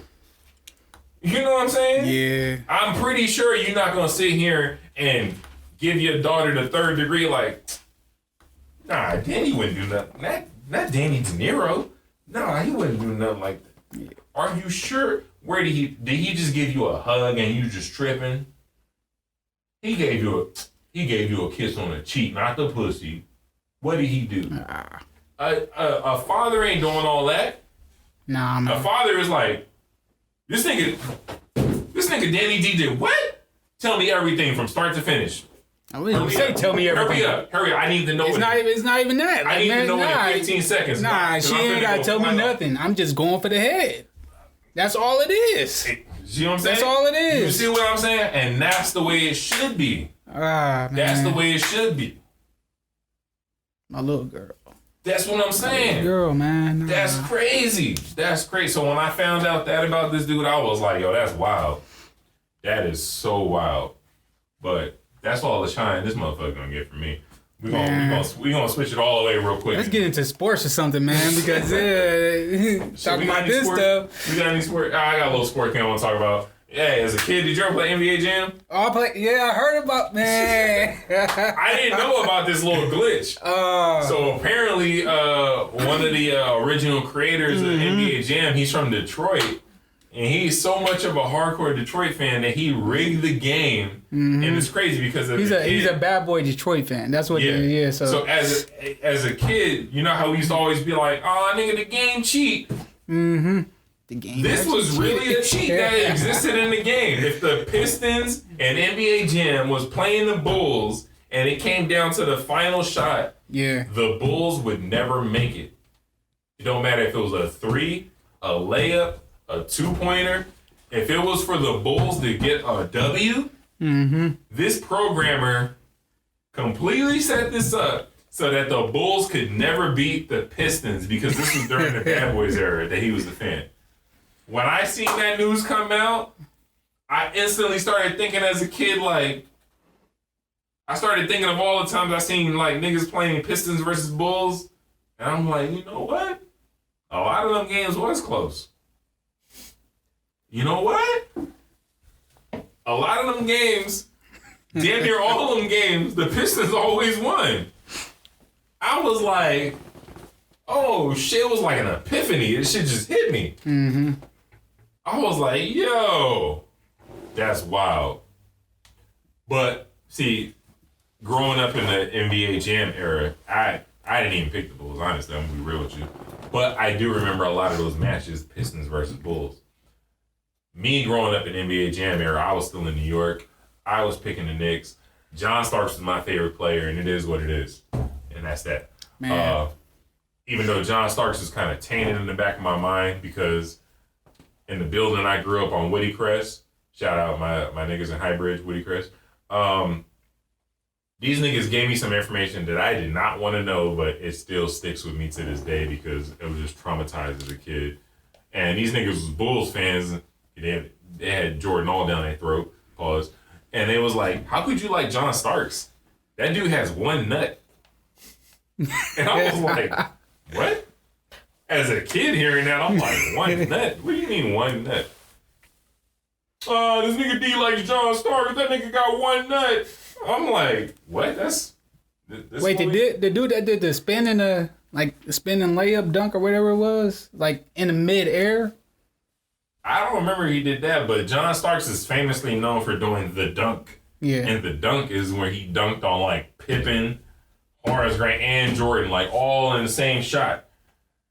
And he was the shooting guard for the Knicks, number 3. But yeah, he was my favorite player. Growing up, I never really liked whoever was popular. Like a lot of niggas that like Knicks was like, ooh, Patrick Ewing, and I was like, nah, everybody's on Patrick Ewing nuts. I don't like him. I like John Starks. It's just like growing up, everybody was like, oh yeah, I like Nike, and I was like, nah, everybody's on Nike's nuts. I don't like Nike. What up, Reebok? Like I was just the oddball. Like I always only liked the stuff that niggas wasn't on. That's just how I was.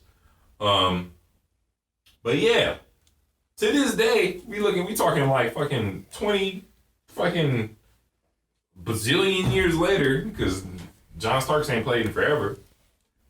This dumbass information is in the back of my head because it's like, yo, who says that? Like, who even knows this information? This is back in the days of encyclopedias. It wasn't even like no Google back then. It's like, how do you even know this? And it's like, damn, like, I ain't even gonna lie. Like, I was like, low-key, like, damn, I can't be fucking with this nigga with one nut. Wait, he really got one nut?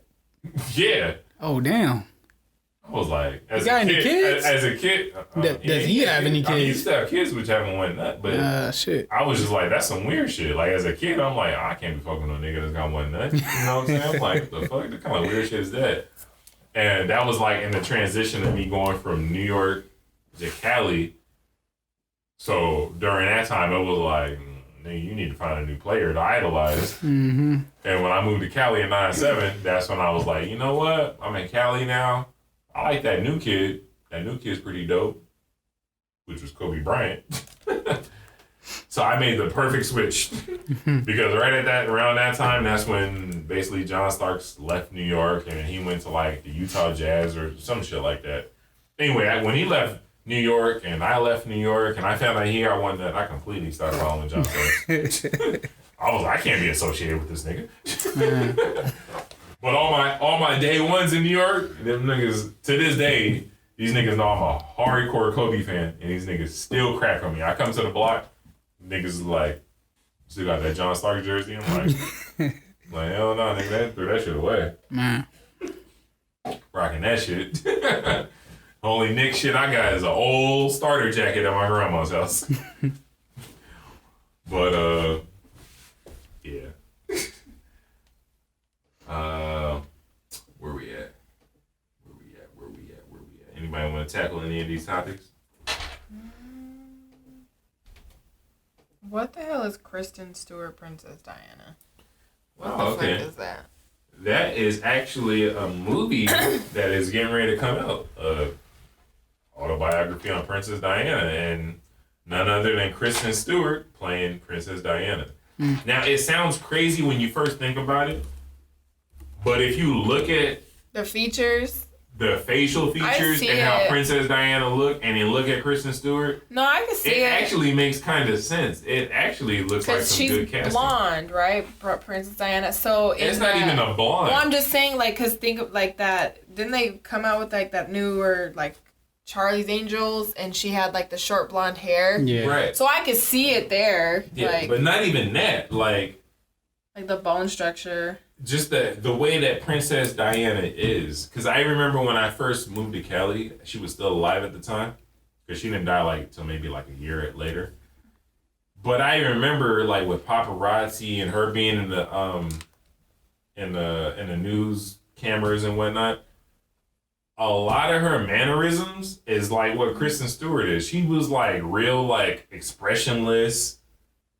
She didn't really, like everything, like, her mannerisms was, like, basically how Kristen is today. And it's like, you look, like, if you grew up in that era where, like, Princess Diana was alive and you're seeing her all the time in the news and paparazzi, he's like, you know what? I can see Kristen Stewart playing her, because, not saying that Kristen Stewart's a princess or anything, but her mannerisms was just like Princess Diana. And she'd go somewhere and it'd just be like, or her face would just be like, just like real plain, like, it's like nothing. Like, emotionless is the best way to put it. So I think that was a good casting choice. I think Kristen Stewart's gonna body that role. All she got to do is be herself and put a crown on. Yeah, Right. she's pretty monotone. So she just has that one face. Yep, it's just kind of like straightforward. Yeah, I can see that. But I guess while we're talking about fucking Princess Diana and Kristen Stewart, we might as well be talking about Batman. Because her old boyfriend plays the current Batman. But guess what? WB is trying to bring Michael Keaton back. Into the Flash, right? Yep. Man. You remember Michael Keaton from the original Batman? Yeah. Mm-hmm. They're talking about bringing him back as the old Batman. In the Flash movies. They're talking about keeping on Ezra Miller because all that bullshit has died down, and he's kept a straight and narrow. He ain't got no trouble since. He stayed out of the bars and spitting and slapping on people. But yeah, they're using Flash to reboot the DC universe, because I don't know how familiar you guys are with the comics, but there was a certain part in the Justice League comics where Flash rebooted everything, where he, like, basically ran around the world or whatever, and he rebooted everything. And when they do that, it's going to go to a different multiverse or whatever the case may be, and Batman is going to be Michael Keaton. And they're talking about using Batman as Michael Keaton for the DC movies to basically be what Nick Fury is to the Marvel movies. Like how he was kind of like, he played an integral part of, like, introducing Iron Man and Captain America and into Black Widow. So when I read that, I was like, you know what? That was actually not the worst idea. That's actually a pretty fucking smart idea that WB has. Because right off the rip, I'll tell you right now, the Ben Affleck, in my opinion, he did an alright job as Batman. But there's a lot of people at the end of the day that just look at Ben Affleck, and a lot of people just kind of shitting on him ever since the movie with his wife at the time, Jennifer Lopez, in Jiggly, where he's basically been, like, considered garbage since then. And then you got Edward from Twilight currently playing Batman. And a lot of people, including myself, are like, you got this frail vampire looking ass nigga to play Batman? Like, I don't see it. You know, I could be wrong, because on the surface, the last two Jokers, I was just, well, no. the last 2 of 3 Jokers, I was like, I don't really see it. And 2 of the last 3 Jokers were decent. Mm-hmm. But I was only wrong about 1. I was wrong about Heath Ledger. I was right about Jared Leto. After seeing Heath Ledger and after seeing Jared Leto, I didn't immediately write off Joaquin Phoenix, because Joaquin Phoenix, he's like that method actor, similar to how Heath Ledger was. So I was just kind of like, you know what? Knowing Joaquin Phoenix, he's gonna find a Joker to play, and he's gonna make it his own, and it's gonna be different from Heath Ledger, but it's gonna be decent. So I'm not gonna immediately be like, oh, this motherfucker's Joker's gonna be trash. So I didn't write him off. I did write off Heath Ledger at the time. I ain't even gonna hold you. When I heard that Heath Ledger was gonna be Joker way back when, I was like, first I was like, who? Mm-hmm. And I went and seen some of his movies, like 10 Things I Hate About You and shit. I was like, what the fuck? This nigga's gonna be Joker? Yeah. Get the fuck out of here with this bullshit. And here we go. Fast forward to time. I was wrong. I ain't gonna lie. I was fucking dead wrong. Then, fast forward, they had Jared Leto playing Joker for Suicide Squad. So this is where I got fucked up. See, I'm one of the few, before Suicide Squad came out, there was this anime movie, you remember, Coco, called Assault on Arkham. Mm-hmm. Remember, we seen that before we seen Suicide Squad, and we was like, oh, Task Force X, just like this anime. Oh, the movie is basically going to be this cartoon. Right. Nope. That cartoon was fire. Yeah, you literally could have done that. They could have took live that cartoon. Action. They could have took. It's called Assault on Arkham. You could have literally took that cartoon movie and made it the live action movie, and it would have been perfect. Fire. So I was like, "Oh, this is gonna be a fucking home. This is automatic. This is a win." Because while we talking about it, the WB DC cartoons are fucking flawless. They got Marvel cartoon movies beat by a fucking mile. Oh yeah. The only good Marvel cartoon was like the old Spider-Man and X-Men cartoons as a kid. All them new shits that come out now, fucking trash compared to what fucking the WB DC cartoons. Them shits is all fire. I have yet to see a bad cartoon movie. Shit, even their live action TV shows are good. The Titan shit, that shit is dope as fuck. But I don't know, WB just can't get it right with the movies. The movies that go to the theaters. Because the movies that's in anime form and the TV shows, all fire. But anyway, fast forward. Suicide Squad promo comes out, and I see what Jared Leto's Joker is going to look like, and I'm like, why the fuck this nigga got grills? This Joker from the South? What is this? I'm like, this nigga looks so trash. I think he had like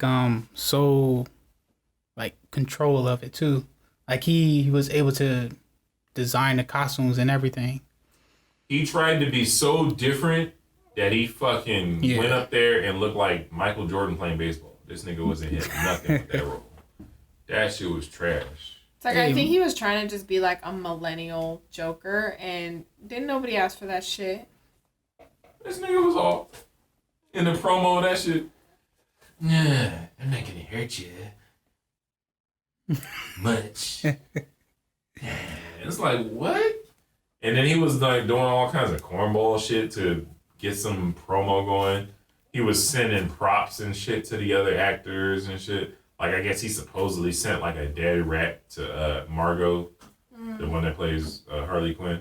It's like, my brother, you reaching. You trying so hard for us to be like, oh, he gonna be an ill Joker. This nigga sent a dead rat. He's embodying Joker. That's not even...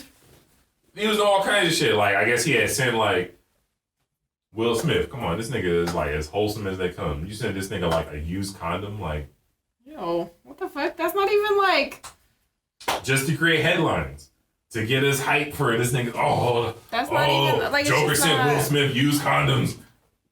Stop. That shit was not getting me entertained at all. I was like, this nigga's weird. Like, but that's what he was going for as Joker. For us to be like, oh, he's weird. This is gonna be dope. Whatever. Fast forward, that Joker was bunk. So Heath Ledger knocked it out the park. Jared Leto, sorry, he was out in 3 strikes. And then Joaquin Phoenix, that Joker was dope. I like the build-up. That was the first time we ever seen basically a Joker origin story. Mm-hmm. And it was dope because I liked it because of how Joker ended up. If I was gonna judge that Joker off the first half of the movie, I'd have been like, oh, this shit was trash. Because I didn't like how he basically was a pussy like the first half of the movie. I didn't like that. But by the second half of the movie, that nigga was a pussy, but he ain't take no shit. Like, he ain't give a fuck. Yeah, like a Breaking Bad moment. Yeah. He went from Walter White to Heisenberg by the end of the movie. And that shit was dope. Like, he sit up there like, I forgot Robert De Niro's name in the movie. The stand-up show. I want to say it was like Harry or Larry or something. But basically, he was like, oh, yeah, when he was in the dressing room, he was like, yeah, when I come out, can you call me Joker? Remember, that's what you call me, right? Joker. And at that time, I'm watching, I'm like, oh, this nigga's plotting something. Yeah. I'm like, he's plotting. Wilding out. He's plotting. He was like, yeah, I call you Joker? Yeah, if you want to be called Joker, I'll call you Joker. There's no problem with that. And this motherfucker came out, all the swag. Came to the curtains, dancing and shit. Came out, and he was like, this is how I always pictured it. Because you got to think about it. Before he became the Joker, he idolized that character on the show. He used to sit there with his mom watch this every day after work and watch this TV show. So think about that for a second. Somebody that you idolize gets a hold of you fucking bombing on stage and fucking ridicules you and fucking talks all the shit in the world and makes a mockery out of you. Mm-hmm. That'd be like who's your favorite player? Westbrook, right? Yeah. That would essentially be like Westbrook gets a hold of like your YouTube commercial and like just completely fucking shits on you. Mm-hmm. And like you're going through so much shit and he's just ha ha ha ha ha, he's laughing at it, and you finally see this nigga, you're like, oh yeah, you think that shit funny, huh? Yeah, I got you. That's basically what that shit was for him. So he gets up there on stage and you could tell that he was still kind of flustered because of where he was, and he still went to go tell jokes. But I forget his name of the character, but he was still bagging on this dude in person. He was all in his little joke book, and he was like, knock, knock. Like after he was flipping through it, and the dude was like, knock, knock, huh? You had to look that up? And he's like, well, I don't want to mess it up. And then he like tells the joke, and then he's like, oh, that's not funny. You know, they're all like, that's not funny. He's like, yeah, you can't say that kind of stuff. And he's like, oh, okay. All right. And you can tell he was still like nervous or whatever. And then, fast forward. Maybe I won't have to kill you. Right. So then he fast forward, and then finally he basically confesses on camera and shit, and he's like, you think that was nice? You think that was good or whatever? And then that's when he like fucking reverts back, and he's like, well, fuck that shit. They had it coming, so fuck them. I'm glad they did. You know what? Fuck it. All you motherfuckers got it coming to you. You know what? You got it coming to you too. Pop! And just blows that nigga's head off on a fucking live camera. That shit was so ill. But, yeah. I don't even know why I was talking about the Joker, but that's how fucking segues be. Mm-hmm. But going back to Batman, I think Michael Keaton coming back for the Flashpoint would be a fucking amazing decision by WB, because you have the opportunity now to go in that Tim Burton direction. And that'd be even doper if you brought Tim Burton back to do some, like, let him do a DC, what they call it, a DC Extended Universe, DCEU. Let Tim Burton come back and do one of those. I love Tim Burton. Because I thought, especially for at the time, I thought Tim Burton's Batman movies were hella good. They're dark. They were dark, and it was just how it was supposed to be. But talk to me about Andy, Chris, from Toy Story. Yeah, talking about Michael Keaton. You know, he had some great roles. He had, you know, Beetlejuice, and he was Beetlejuice in it. But he was also in the Toy Story 3. Oh yeah, he was Ken. He was a Ken doll. No, he was. He was. I think so. Yeah, he was the Ken doll. Oh, yeah. Shit. Damn, I didn't know that. But yeah, you know, the Andy story right before like the whole Toy Story 3 and everything. You know, it's about Andy's dad. Mm-hmm. So, and I know you guys just heard about that, but it was pretty interesting. Idea, yeah. So. So basically, the whole, I guess they don't show it in the movie, but I guess was it the first one? Mm-hmm. So I guess in the first Toy Story, there's a scene where you going down the stairs. There's a picture of Andy on the wall, but it's a picture of Andy on the wall with glasses, and supposedly this is Andy's father. Like a younger picture of Andy's father. Mm-hmm. So, supposedly, in the written backstory for Toy Story, Andy's father had got sick. Then he had improved in his health or whatever, but then he had eventually died after having Andy. Mm-hmm. And after having a baby, the other baby. Right, after having another baby. Molly, yeah. Molly, the sister. And Andy's toys, like the main toys, like Woody and all that, were supposedly originally the father's toys. But the father had them locked up in the attic because these are old toys from like the 50s and whatnot. And they kind of showed us that Woody was an old toy in Toy Story 2 when they gave the backstory on Woody, with Woody's Roundup and all that. So, and the reason that the Woody toys and all that stuff, they didn't know that wasn't Andy's dad anymore. It's because the last time that they seen Andy's dad was when he was the same age as Andy. Right, just minus the glasses. Right. So they're thinking all that time that passed, they didn't realize nothing because they're locked up in the attic. Right. They're thinking when they come back down, oh, this is still with Andy. Andy Sr., but they're really with Andy Jr. Yeah. So that's why supposedly Andy's father wasn't in the picture, because by the time we see Toy Story 1, Andy's father is dead at this point. Yeah, and they moving and everything, and yeah. So that's all. Yeah. And I guess that supposedly was Andy's dad's old house or something like that. I guess that he was living with his mom or some shit like that. Yeah. But that was Andy's old house, and that's when they moved into that house. That's why the mom is just a widow, but we don't realize she's a widow. Because we don't really think like that. You don't think about it because, hey, listen, growing up in a black household, a lot of us grew up in single parent homes. So you just didn't, a lot of people out there didn't even know where their father was or even knew they had a father. Hey, look, I'm on Earth. I don't have a father. You just, it is what it is. So we just kind of skimmed right past that. But with all these revelations and facts coming out, it's like, it makes you think like, oh shit. Like, I still have yet to go back. I'll probably watch it tonight. I'm going to go back and watch the old Toy Story just so I can see that scene. Because I guess it's like he's going down the stairs or something and you see the pictures on the wall. But it's true. The entire time through Toy Story, you do not see Andy with any glasses on. Right. So this story kind of holds some weight because, okay, so who's this guy that looks like Andy with glasses on? Clearly that must be his dad. Mm-hmm. Right. Yeah, the creator made the backstory and everything, so yeah, it's a real thing. And he admitted to it and everything. Yeah. Put it out there on Twitter. One of the Pixar writers, they came forward and said this is what it was, and so they confirmed the story. So I think that's cool.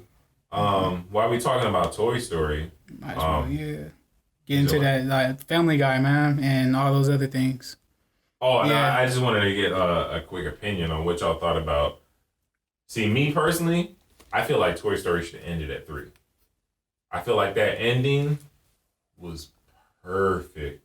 Like, I was in the theaters, I'm not even gonna hold you. I was in the theaters fucking crying because all my emotions was going through in that moment when Andy's going up to college, saying bye to his toys.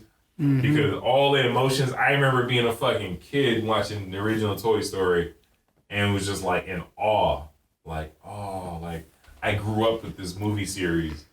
And then it's like when Andy was driving off going to college, I felt like I was leaving these toys as well because now I'm a full-blown adult and I'm not playing with the toys no more either. I'm like, I'm moving on. So it's like, when they went their way with it, it was like all set. I felt like it was the perfect closure.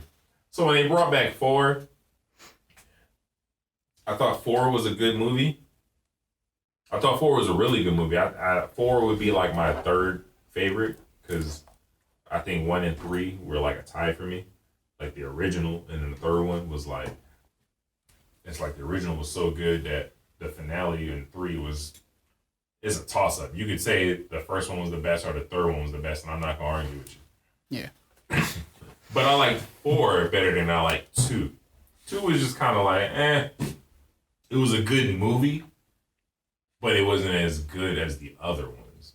4 I thought was really good, but the way they ended it, right? You could tell the way they ended it was like, it was almost like there's a room for a 5th one if they want to do like it. they can keep it going. That's what they're trying to do. Whereas I like the 3rd one because I felt the 3rd one was like the perfect closure. Real closure. That was closure, and then they fucked up that closure by bringing a 4th one into it. I'm just glad that the 4th one, it wasn't worse than the 2nd one. Not to take that much away from the 2nd one, because this Toy Story 2 was still a good movie. It just wasn't the best Toy Story. So, because I mean, with Toy Story 4, I mean, I know that was the whole premise and the whole plot behind it with Forky and all that shit. But this is what I'm saying. With Toy Story 4, if you take Forky out of that whole story, Toy Story 2 is better than Toy Story 4.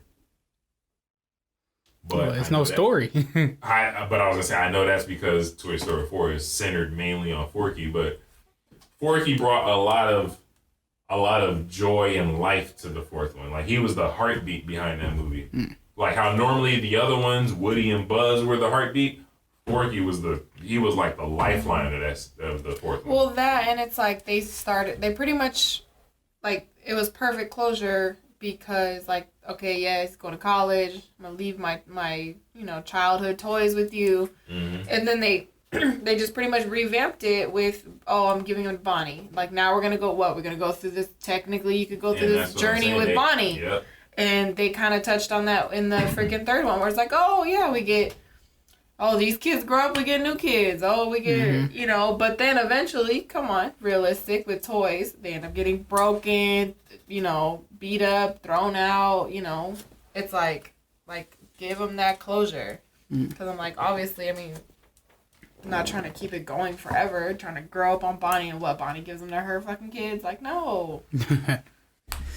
Yeah. Exactly. I feel like it was a good closure with 3 too, man. Yeah, because 4 was a little bit of a stretch. Yeah. It really didn't have a backstory. It was better than the 2nd one. It was. It just didn't have a meaning. It was like it was its own movie. It was just a sequel. Yeah. It was just a sequel. They should have just left it with 3 and then maybe came out with something different, but they came out with Toy Story 4 trying to reach. Well, while we talking about cartoons and animated shows, this looks like this riding this black wave right now.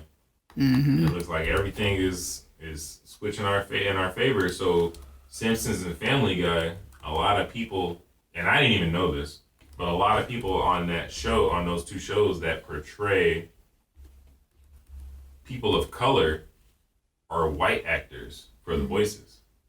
So a lot of them are stepping down, and they're like, okay, we're gonna basically have black people are Indians or Chinese, whatever.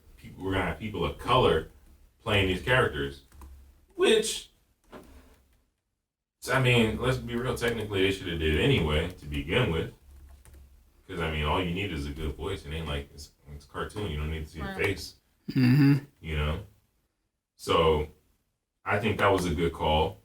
That was definitely a good call for them to do that. So, you know, a lot of the like the character for example on Simpsons, Abu, he was voiced by a white guy. I didn't even know that. I don't know. Yeah, Homer's friend too, the one that usually drinks with him. I forget his name. Homer's friend? Yeah. He had two primary friends, and it was a white dude and it was a black dude. No, you're thinking of Peter Griffin, Family Guy. No, I'm not thinking about Peter. I know. There was a black guy in Simpsons? Yeah. Black guy in Simpsons at the bar.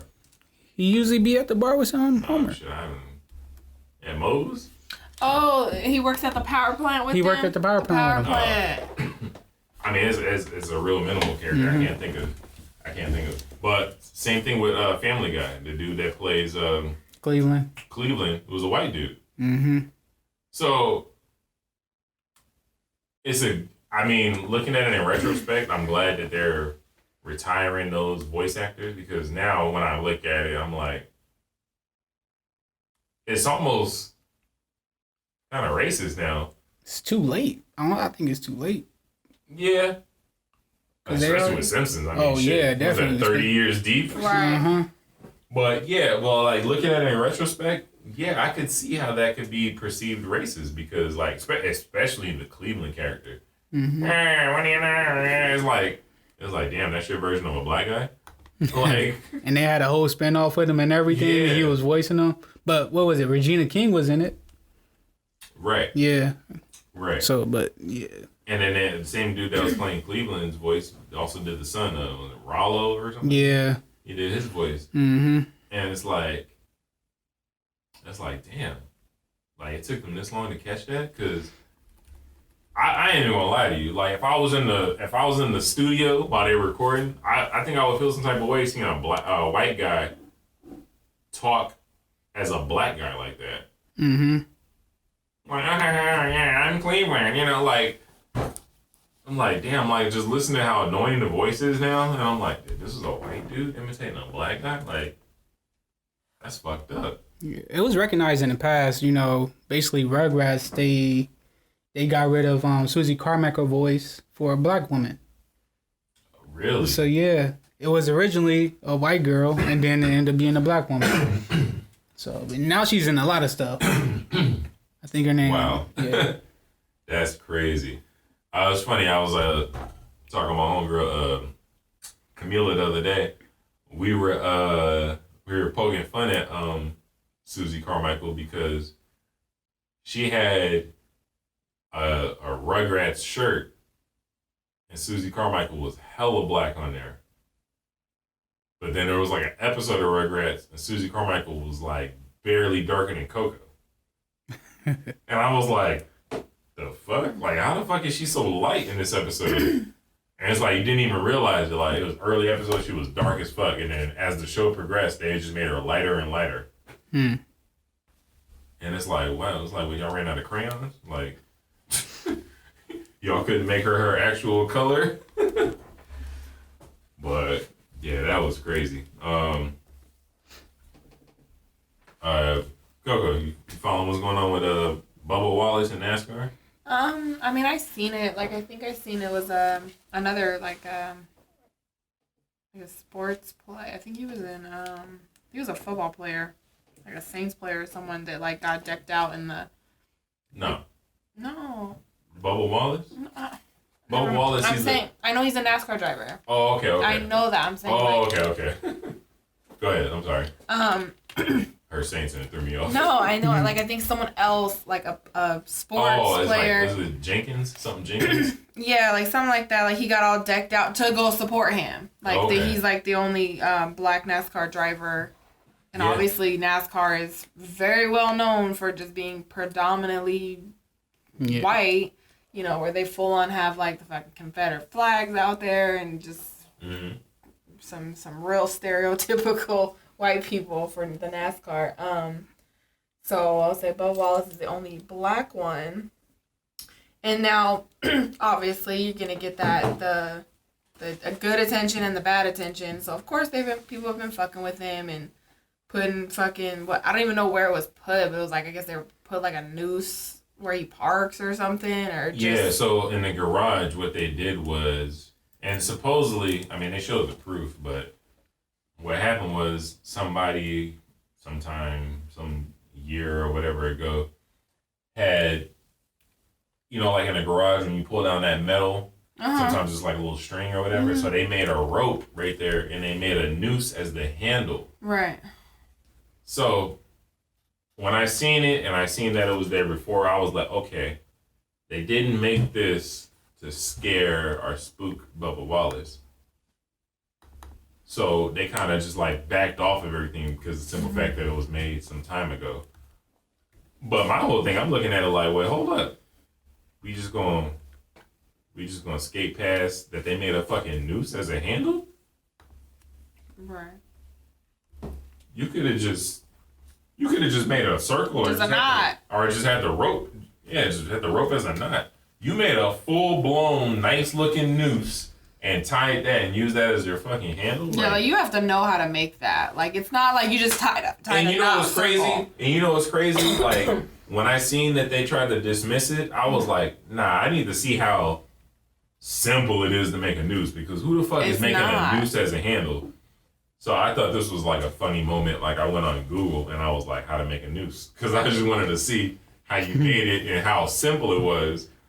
And I think I might have got my fucking phone flagged, because instantly it took me to like a page talking about like suicidal hotline or some shit like that. Like, it didn't even like let me see how to make it. It was just like trying to save me from like, I guess, killing myself. And I was just like, all right, I'm just not going to type this in anymore, because now my phone's probably flagged and they're probably like, oh, Danny's about to kill himself. And I'm sure some people are like, yes, Danny's about to kill himself. But I was just like, yeah, no, that's not happening. Just like I was just speaking about that shit the other day. I guess like it was Walmart or something out here.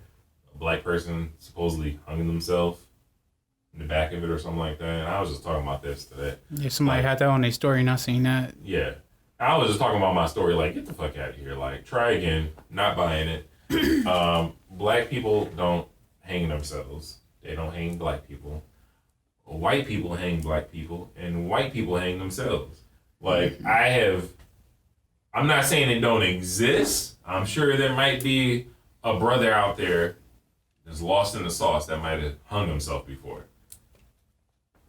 But 90% plus of the time, it's either a white man hanging another person or hanging their own selves.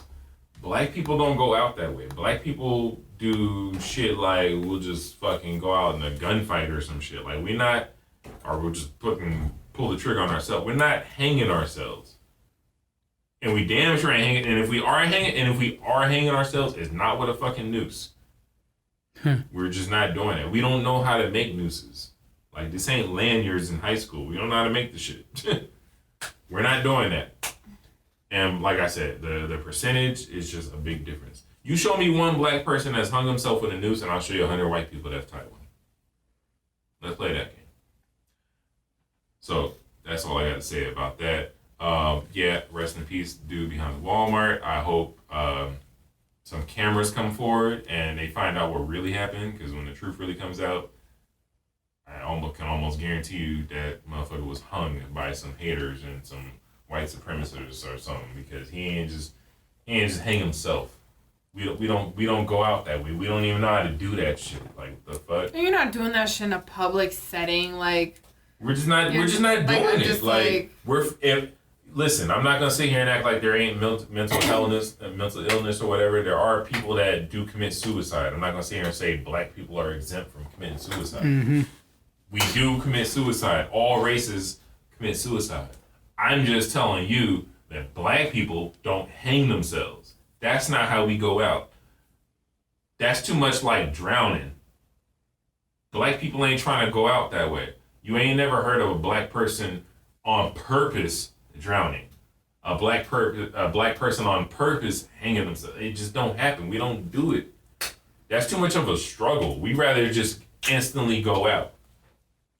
Nobody wants to, the stigma of black people can't swim. Niggas ain't gonna hop in the fucking ocean and shit and sit there and, I don't want to be here no more. I'm struggle to live. That's too much work. And that's too much of a struggle. Same when you get hung.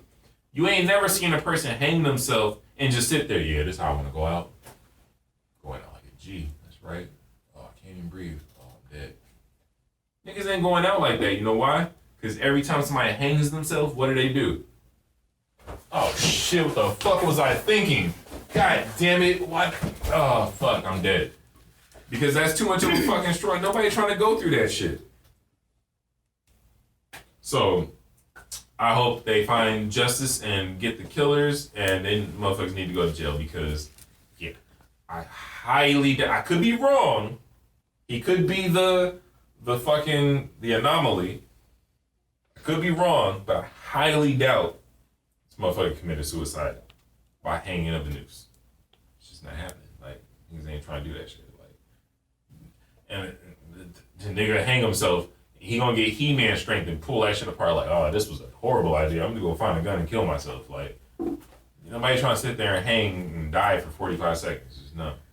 It's not happening. We don't like that shit. It's not going down. Nope. Sorry. We're just not brave enough for that. Nope. We're not hanging ourselves to die. Nope. I'm cool. That's how I'm going out. Like, fuck that.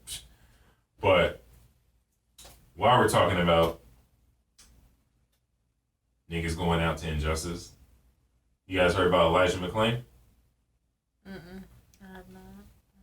You heard about a little bit about Elijah Mcclain? No, So this is a kid, he died last year, but it's getting some attention now with what's going on in the world. Mm-hmm. And the way he went out was basically, it's kind of fucked up, but he basically went out, like this was like like you could tell that this kid was kind of like, I don't want to say slow, but you could tell that this kid was kind of like, didn't really have like all his marbles there. Like he was kind of like, a little, I won't say disabled. Disabled is not the right word, but let's just say, he was like a little slow. Just a little bit, not a lot, but it was a little bit slow. You could just tell. But this kid was like, this kid was like, I don't want to say he's an angel, but I mean, there wasn't like you could tell there wasn't a bad bone in this kid's body. Like this dude was like real sweet, just very chill. Like I guess when he had free time, like this kid would go to like little fucking pet orphanages and shit, and he played like a violin and shit for the cats. Like that's what kind of kid this guy was. And this dude was killed by police. He was killed by police because somebody seen this kid walking in the cold because he was anemic or whatever, and he had on the East Coast you can get like the black ski mask to keep yourself warm. So he's walking down the street from the fucking store just getting an iced tea, just simple shit, and somebody calls the cops on him that he's like a suspicious person. I think I did hear about that. And cops come out. Long story short, cops do what cops do. They're power tripping. And what you doing out here? Where you going? All that kind of shit. Mm-hmm. And long story short, it led to this fucking kid being brutally beaten. And then after they brutally beat him and realized that they was in the wrong, then they try and, I guess, administer like medicine to neutralize the pain. They like injected this dude with like ketamine or some shit like that. Yeah. Which is basically like, it might as well be a fucking downer. Like that's not the kind of shit you give to like kids and shit. And especially after he's already beaten to a fucking pulp. Long story short, they basically killed this man. This little kid died. He wasn't doing nothing but headed home from the store. So because somebody called the cops on this guy, So automatically, the cops are already gonna have a negative vibe on this character they pulling up to, and then this kid out in the cold got a ski mask on. So automatically, the cops is gonna be on some, oh, the fuck, you out here up to no good. Where you going? And this is where I say he probably was slow, because he probably was like, oh, I'm just, I'm headed home. Maybe he had a little stutter. Maybe he was slow getting his words out. And, cops are trigger happy. They ain't trying to hear that shit. And who knows, maybe he was scared and started running. I know I would. Shit, middle of the night, if I'm fucking ski mask on and fucking bunch of cops around, my first thing is I'm probably thinking I'm going to just run. I'm scared for my life. Why are all these cops rolling up on me and I did nothing wrong? And with the amount of fucking black people that are being killed, you're not going to be just sitting there, oh, look, 4 cop cars. Hey guys. No, it's 4 cop cars. I'm out. Like, who knows? That's one of the few publicized police brutality deaths that wasn't on camera. So we don't know what went on there. And I don't care to hear what the cops got to say, because I don't care what you tell me, because I've seen videos of when this kid was alive. There's no way that this kid did anything that justified y'all to beat the shit out of him and kill him. So I don't want to hear what the fuck y'all got to say. Y'all opinion is null and void. All I know is this kid is dead and y'all got to pay, because y'all got no justification. Like, he did nothing wrong. Y'all came out to a phone call. Really? This is what we killing niggas for? You trying to tell me Coco can call the cops and be like, this dude Chris is here at the podcast studios looking in the door. The door is closed, but he's looking in the door. She feels threatened for her life, and y'all just gonna take Chris out now? But so this is all it takes is a phone call. That's crazy. So I don't want to hear nothing y'all got to say about that. I am glad that because I didn't hear about this story until this year, and the kid died last summer.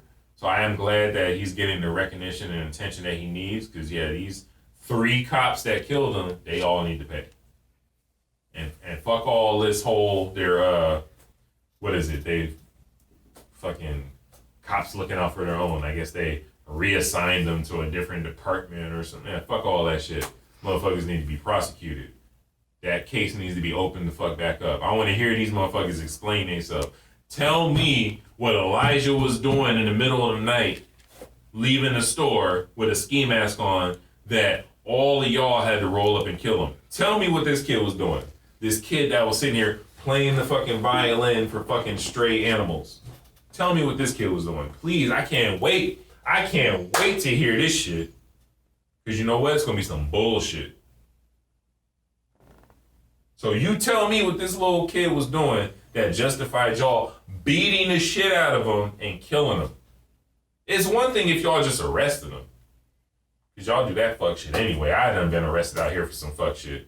I've been arrested for a DUI as the passenger. That's how I know fucking one time is on some bullshit. How you arrest the passenger for a DUI? So that's how I know y'all be on some bullshit.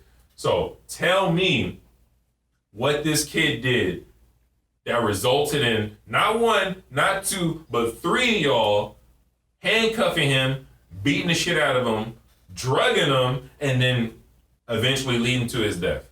Y'all tell me what this kid did. I'll be waiting. I'll be watching. Trust me, we on your head. Next.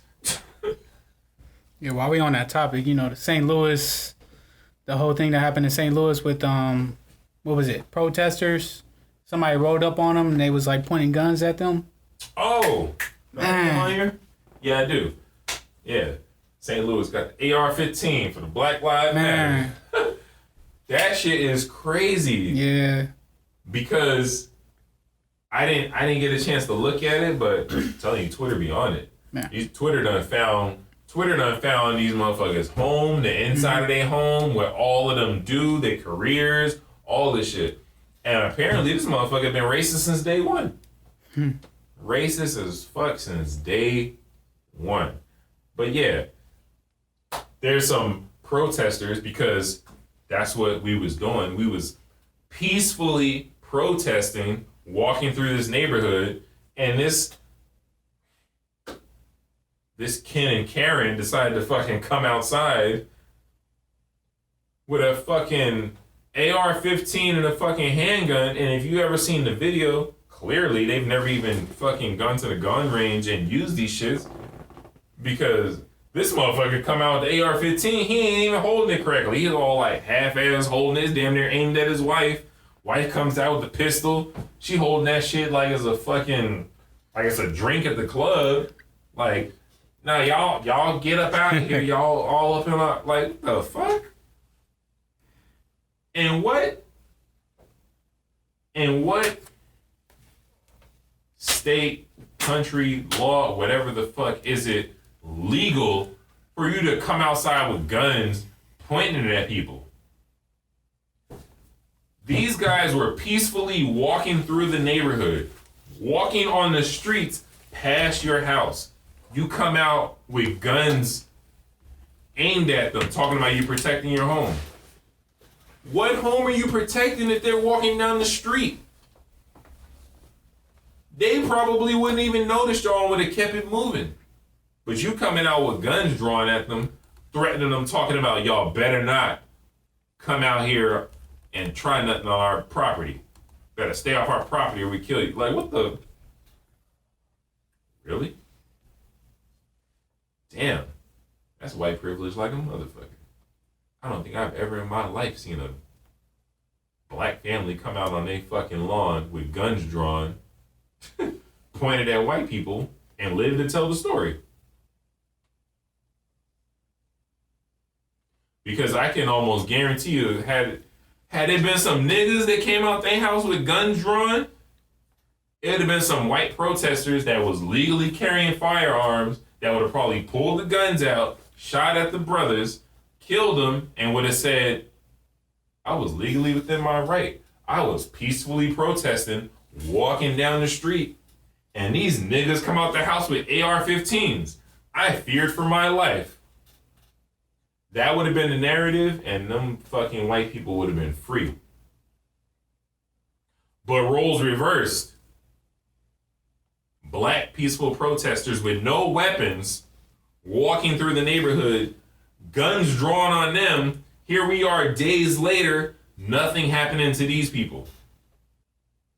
Because yeah, you got the right to defend yourself if somebody enters your house or in your property. They're walking down the street. The street ain't your property. They didn't step foot on your property.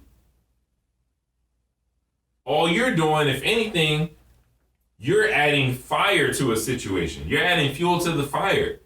You should have just stayed. If you felt some type of way, go in your house, stay in your house, guns drawn on your fucking door, waiting for somebody to be outside your door on your property, kicking your door in. No, these motherfuckers is peacefully walking through the neighborhood and you come all the way out, guns drawn. Could have just came out with a pistol. Nobody had any weapons. You could have just came out with a pistol. Nah, you gotta come with a pistol and the AR-15. Like niggas walking down the street as zombies. You need all that? You need all that for us? That's crazy. 2020 crazy, man. That is crazy. That is crazy. But that definitely would have been the narrative. But speaking of narrative, I'm so glad, I believe it was last week we talked about Cap and Cam not having a job in the NFL. And here we are a week later, Cam Newton got a job with the Patriots. Hey. Man, hold up. Let me get this motherfucker some love. Should have been had a job, man.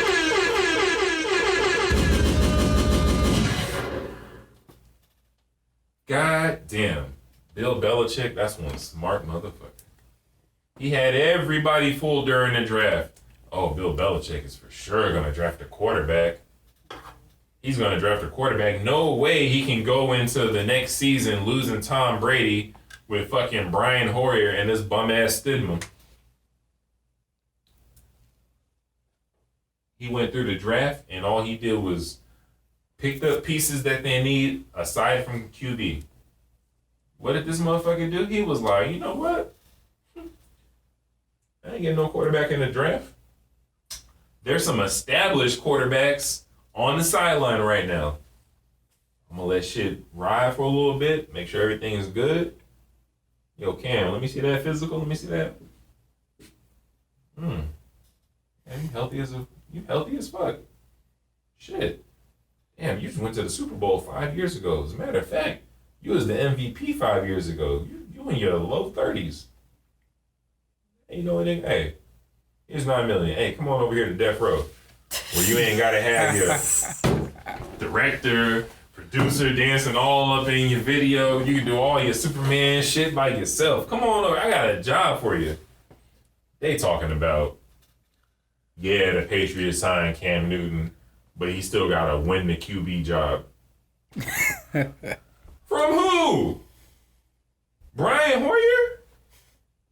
And fucking Stid the Stid, whatever you want to call this motherfucker? Man, listen, this motherfucker just walked in the building, he won the job.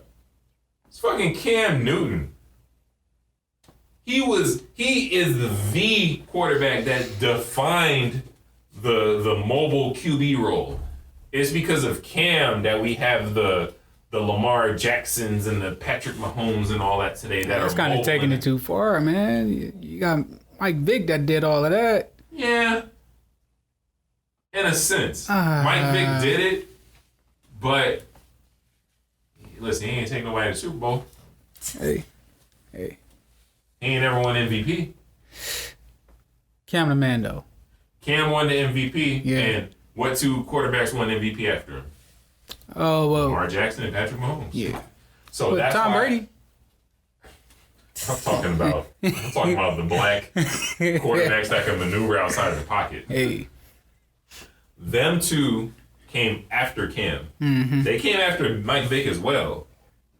But Cam came after Vick and took that role to the next level. Vick wasn't out here running through the fucking defensive line and shit like Cam's doing. Now, Vick was out in the open field just dusting niggas. Yeah. Lamar Jackson is in open field dusting motherfuckers, and he's running through the line. He's just all the way active with it, and he won the MVP. He won MVP last year, just like Cam won MVP. Patrick Mahomes year before that, he won MVP. And I mean, Patrick Mahomes is just like, he's just like otherworldly talent. He's got like, Patrick Mahomes has like Cam Newton's feet with like Peyton Manning's fucking eye and with like Mike Vick's arm.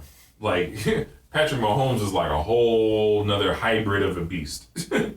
and he's got like the accuracy of Aaron Rodgers. Like he's just, Patrick Mahomes is the cheat code. So, but this is what I'm saying. Cam Newton was 5 years ago in the Super Bowl and the fucking MVP. How the fuck could all these teams drop the ball and not want to sign this motherfucker? I don't give a fuck if you already got somebody in the position that's established. I would still sign this dude. This is a good backup to have. You can have he good for goal line, wildcat plays, whatever. Not to mention, he's a good insurance policy. That's what you think Baltimore Ravens did with Lamar Jackson. Yeah, they know he's a mobile quarterback. Look what they got as an insurance policy. They got a previous Rookie of the Year, RG3. And I'm not going to sit here and say RG3 is the best quarterback in the game, but I would take RG3 over a lot of other backups in the NFL. Give me RG3 all day when it comes to backups. I can't even think of a better backup off the top of my head. Give me RG3 all day long as a backup. So Ravens is smart with that because you got Lamar Jackson running around all day. All it takes is one hit at the wrong time, sideline that motherfucker. So RG3 is a good addition to that team, especially when it's a team that doesn't rely on the pass game too heavy. That's perfect for RG3. He can maneuver out the pocket. They got like 3 different running backs they handed off to, just like the 49ers. And then not all their receivers, But a couple of their receivers are like little speed demons, almost like Tyreek Hill on the Chiefs. So RG3 is the perfect backup quarterback that was available to complement Lamar Jackson. So that was smart of them. So that's why I say, why the fuck all these mediocre teams that had average or better quarterbacks didn't sign Cam Newton as a backup? Why would you not sign him? There's so many teams off the top of my head I could think that would be a good fit for Cam Newton as a backup. Steelers. Roethlisberger coming off the injury to the elbow. Supposedly he's going to be healthy, but I mean, shit, he's getting up there in age. I'm a Steeler fan. Every year I'm like, damn, Ben. Cam Newton. Duct tape is holding you together, Exactly. bro. Cam Newton is like the perfect backup to him because they almost got the same frame and almost the same play style. Then you also got teams like the Eagles. You got Carson Wentz. This motherfucker, what, he played like one postseason game in his entire like 4-year career? He got a Super Bowl ring and only played one postseason game. Think about that. You know why? Because he was injured and the backup, Nick Foles, had to take him there. They got rid of Nick Foles. So now who's the backup to injury-prone Carson Wentz? Hello, perfect signing for a Cam Newton, but you left him out there. And I can keep it going. Hey, Jaguars. That's where Nick Foles was. He got traded to. He played like, 3 games, got injured, got hurt. They had to bring in little porn star Gerald. What's that motherfucker's name? I can't think of what his name is, but you had to bring him in. Why not have a Cam Newton there? You guys are known for having a good run game. You got decent receivers. Y'all got a great defense. Have a solid backup in there. But no, what did y'all do? What did all these NFL teams do? They left Cam Newton on the fucking market, and Bill Belichick was like, all right, I got my team together after the draft, did my signings, did my drops, made some space. Yo, Cam, come on over here to Death Row. I got you, baby. I got you. All you got to do is play smart. We got a defense. We got a defense that if you get us to the Super Bowl, we'll hold the other team to 3 points. Remember? That was the last ring Brady got. They beat the Rams like 13-3. It was like one of the most boring Super Bowls ever because the Patriots defense completely shut down the high-octane Rams. The Rams at the time had fucking Cooper Kupp. They had fucking, what's his name? Brandon. I can't think of his name off the top of my head. Brandon something. They had Robert Woods. They had Gurley. And then you got Gurley as the running. Yo, their offense was on fire. They went to the Super Bowl and got held to 3 points. 3 points. You got a team like that holding a team like that in the Super Bowl to 3 points? You tell me that team making it to the Super Bowl with Cam, they can't get a ring. Stop it. Cam himself is going to get at least 1 touchdown. There you go, 6 points. That beats 3. So Bill Belichick is a fucking genius. He got an experienced MVP, veteran, healthy quarterback on his roster. Low risk, high reward. $9 million for the year. Patriots, just when you think they losing, they stay winning. They stay winning. So shout out to Cam. I'm glad you made it. I'm hearing that teams are talking to Colin Kaepernick's camp about, trying to get something going. It sucks because like all the teams for the most part now are all established, so I don't really see a team that he can go to and be the starter right away. He won't be a starter on any team right now, man. That's what I'm saying. Like, I don't see any team that he would be a starter on right away because, one, he's been out the league for 4 years now. Mm-hmm. He looks good. He's obviously still in shape. But, I don't know. Hey, maybe Eagles will be smart. Maybe Eagles will take him. I mean, that is the city of brotherly love. The Chargers said they gonna give him a chance.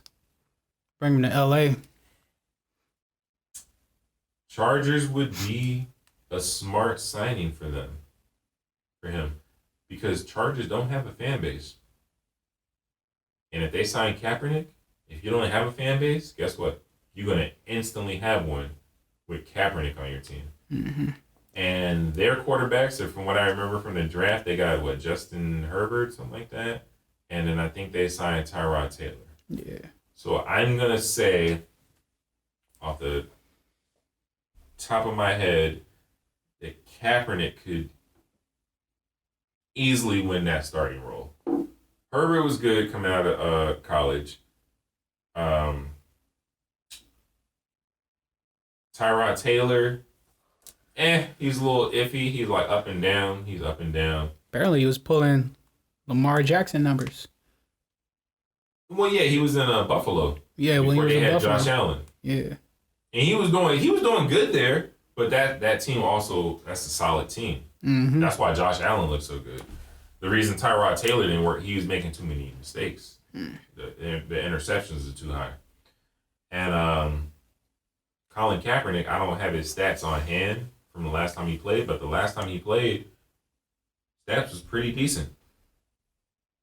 And he didn't get much time because they were dicking him with, I want to say it was Blaine Gabbert was the starter at the time, something like that. So, yeah, hopefully Kaepernick gets in there, gets to a team. I would like to see him at least be a backup because, listen, injuries happen every day in football. Mm-hmm. So it'd only be a matter of time before an opportunity will present itself. So hopefully a contender will pick him up. Hey, staying in shape is key. You know that, yeah. Key. You see Mike Tyson. He's still in shape. Mike Tyson is still in shape. Hey, Mike is still in shape. That's Yeah, a good man. segue because, listen, Mike Tyson is still in shape and he's trying to get on his Conor McGregor and fish and get him a little contender like how Conor had got Floyd. Mike Tyson out here like, yo, what's up, John Jones from UFC? Now, I'll tell you right now, I do not want to see Tyson in the ring with John Jones in an MMA fight. Mm-mm. But in a boxing fight, I will pay money to see that because just like with the Conor McGregor Floyd fight, that is, I feel like that's an even fight for the two because one, Tyson in his past was conditioned for boxing and used to going the long haul. John Jones is not used to going the long haul because boxing and the amount of rounds is way more time than a UFC fight. You've seen it in the McGregor and Floyd fight. Conor came out, he was swinging, he was all into it, but then as it got towards the 7th, 8th, 9th round, you seen he started getting tired. Mm-hmm. Because they're not, at the most, UFC fights are 25 minutes. 5 rounds at 5 minutes. That's the extent of their fights. Boxing, that should go way longer than that.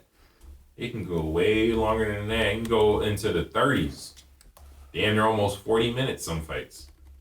So that's a big dip. 25, 20s into the 30s, almost 40s. That's almost a whole nother third of a fight. Yeah. So they talking about it. Nothing's official, nothing's concrete yet, but I would love to see that. I think that would be a good fight. It sounds like you favoring Mike Tyson right now, man. You want Mike Tyson to win. I want John Jones to win. Well, I tell you what. John Jones has to win. Hey. Because if he doesn't win, his career is over. Mm-hmm. And I say that for the simple fact that his stock is going to be down because it's like, oh, you lost the old ass Mike Tyson. Mike Tyson, it's a win-win for him. Mm-hmm. Whether he wins or if he loses, motherfuckers is already going to have his back and be like, oh, he's like 60 years old. Like, he's supposed to lose. If John Jones loses, it's going to be like, damn, you let Mike Tyson beat your ass. Yeah, he's 54, man. Exactly. Yeah. Who's 54? Mike Tyson. Oh, okay, and how old is John Jones? 32. Exactly, Yeah. like 20-year difference. So that's why, John Jones is smart. That's why he's like, he already made a stipulation. I'll fight you in the boxing ring, but you got to agree to fight me in the MMA ring afterwards. So he got to protect himself. He got to make sure he get that boxing money and then redeem himself in the MMA ring. Because we all know John Jones would beat Mike Tyson in the MMA ring. Oh, yeah. Granted, Tyson don't get a full clean hit on him. That's what I'm worried about. I'm like, the videos that I seen with Tyson training, that's a fast ass 54-year-old. That motherfucker, like I was like, oh, and he's moving fluid. Like he got the rotations and everything still, just like when he was in his 20s. And you can tell that Mike. See, here's what happens. Even without you fighting or shut your ass up, Google. Anybody call you? Here's what happens, and as you get older, because I've noticed it myself, as you get older, they call it old man strength. I can feel it. As I'm getting older, I'm getting stronger. Because I remember when I used to work out all the time, there was a certain that I could max out at. I went to the gym, I want to say a couple years ago. After not going to the gym for like damn near a decade, I was able to lift more than my max when I was working out all the time. Yeah. So I believe that old man strength, like you just get stronger with age. It's like they call it like a muscle memory that just never leaves you, and you have a certain level that you can just reach in older age. So I feel like those hooks and uppercuts that Mike is swinging right now, I feel like if them shits connect, it's gonna do some damage. That's why I'm like, don't catch one of them. So if this motherfucker catches John Jones on one of those, it's gonna be brutal. It's gonna be brutal. So yeah, I hope that they get that versus fight going on, because that would be lovely to see. And it's all play, man. It's all play. It ain't gonna happen. Speaking of verses, another good segue. I want to talk about the fight yesterday between Jadakiss and Fabolous. Hey. And the great words of ODB, is New York in the house? Yo, that shit was fire. Get out your scratch paper and your notepads real quick, because we gonna get a fucking tally on who won this shit real quick. Y'all need some scratch paper? Y'all need pens? You got it? You gotta use a thing, you need paper? Here.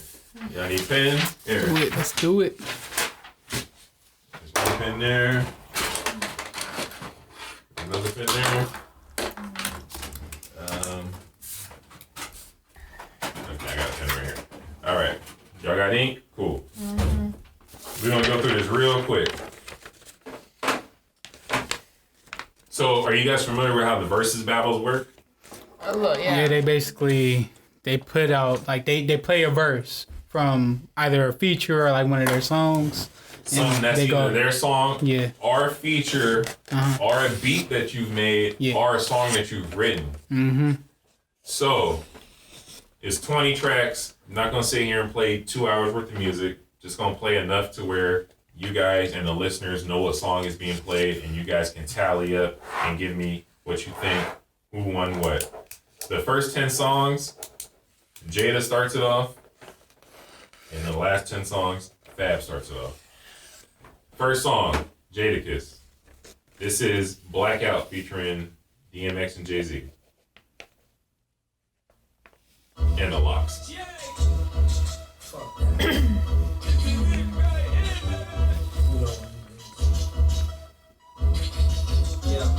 I used to have bad luck. Now you might see me in the jack truck, masked up, either with a dime or a bad duck. Double on T with the. You guys remember this song or ever heard this song? Yeah.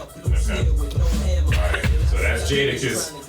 That's Jadakiss song, and we're gonna get into that song featuring Joel Santana and Lil Wayne. You Ain't Got Nothing from the Carter 3. So based on those two, just mark down who you think got round one.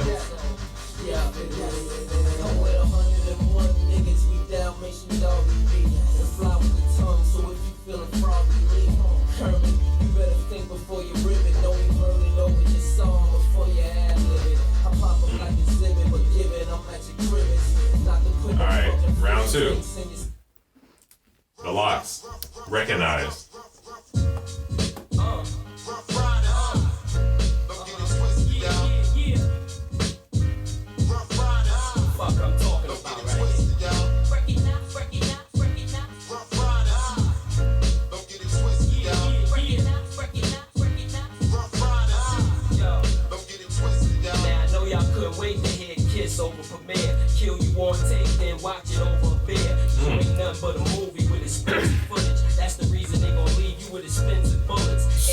y'all better than locks. Have all of y'all dressed up in a suit, dead in a box. Me and my niggas get redder than Fox. Now I don't care if I love you, I still want head in the drop.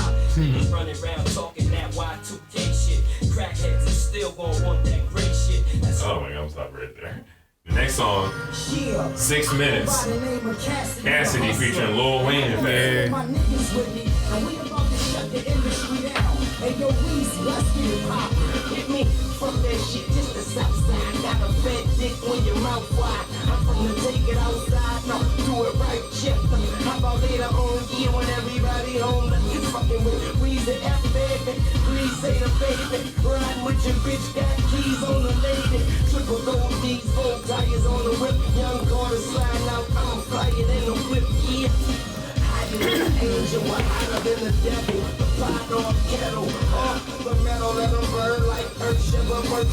So that's 2 rounds done right there. So where I'm at with it, I got it 1-1. Don't tell me what y'all got. Yeah. I'm just at 1-1 right now.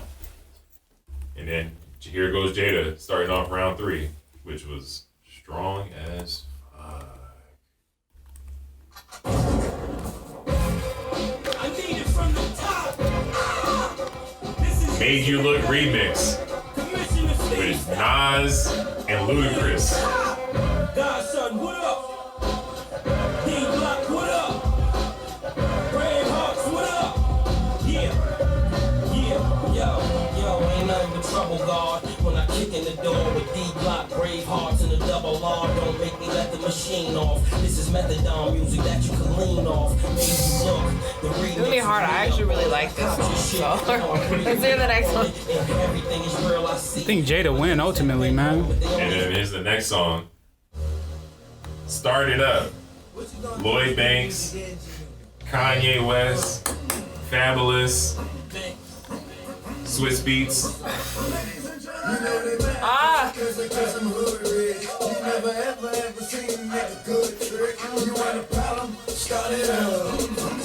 So at this point in the battle, I was over here watching on IG. I was in the office getting lit. I was like 3 shots in, like, ooh, New York is in the building right now.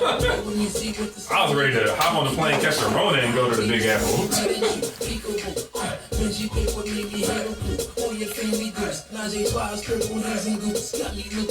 So that's 3 rounds right there. Yeah, that shit is strong. Oh, I didn't say this in the beginning, but what I'm also doing, if I feel like a round was a tie, then I'm just going to give both sides one. oh, okay. If I feel like it's a tie. You can either give both. What do you think we should do? Give both one, or just leave it blank if you think Leave it's it a tie? blank. We'll just Yeah, leave leave that blank. We'll just leave it blank if you think it's a tie. You got a tiebreaker. If that happens. Right. All right. Round 4. Jadakiss. By your side. General, we got these niggas. Fucking cockroaches. You wanna go to war? This album was fire. It makes me strong. It gives me the strength to bang out and make these songs. If I do it on the spot, only it takes me long. Okay. Even if my You don't need to play all this. You already know this song. And then Fab's response to that, with Puff and Jagged. Yeah. It's just a classic though. Okay. We in there. Can I substitute? Like, you know. Can I substitute like one of his verses for another one? Shoot. I ain't even gotta play the rest. Like, just you hear the hook, you already taking you back. You already remember the song. So we going round 4 now. This is the locks. All for the love. Oh, it's 5? Wait, 1. Oh shit. 5. Oh yeah, you're right. I only wrote down 4, so I was thinking 4. So round 5. Thank you. Sorry, listeners. Hey, sorry. Apologize. So this is locks. All for the love. Squeeze the juice out of the head. It's from Locks' debut album, back when it was a bad boy in the shiny suits. Squeeze the juice out of the headphone. Yo. You take the me, you take think of a problem. Who, what, when, and how you gon' solve them. Automatic or revolver. K.I. double lesson. Here's the lesson. Most beams is infrared, but mine's is fluorescent. No matter where you go, I'ma spot you. No matter how many people Alright, put me in and then the next one is from my personal favorite Fabolous album, Loso's Way. Ah. I'ma Do It. Black and my back and my boys do it too. And my baby mama trippin' since she need more loot. Every block, every hood. This is undisputed my favorite Fabolous album. I was actually mad because this is the only song he played from his album, from that album. Because that whole album, in my eyes, was just flawless. I got money on my head, but I'm riding in a trap. Yeah, feeling just like JFK. In a city that let him fly like JFK. Sometimes the body up, I ain't gonna lie to you. If looks get killed, then my style might. Alright, the next one we got Jadakiss, Chest to Chest freestyle on the DJ Clue tape.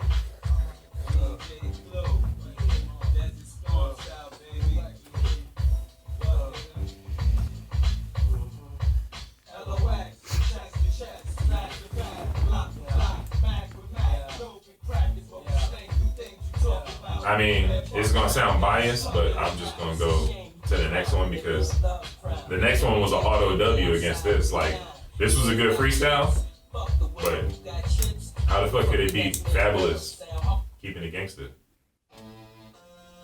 Fabulous. Yeah. When this shit came out, Yeah. I was like, okay. How y'all do? How y'all do? What y'all do? Yeah, just keep it gangster. Look at them gangster.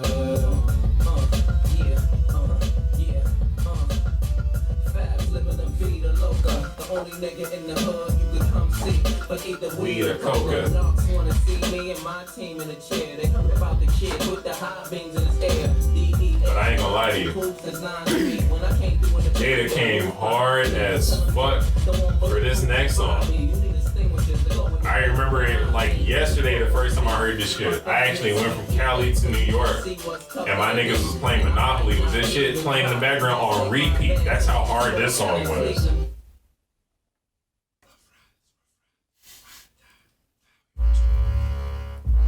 World War III.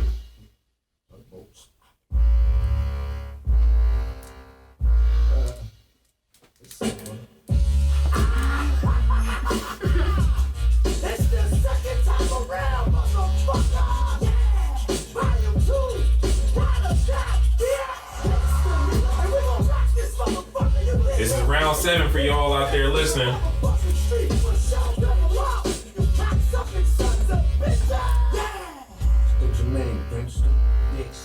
I ain't even gotta play the rest. Y'all know World War III. Let's get into Fabolous. See, I feel like whoever goes first, you have the disadvantage because whoever goes second could come with something to beat you. But I feel like Fabolous heard this, he probably was like, what can I play to beat it? And I think he just, in my opinion, I think he just threw in the towel.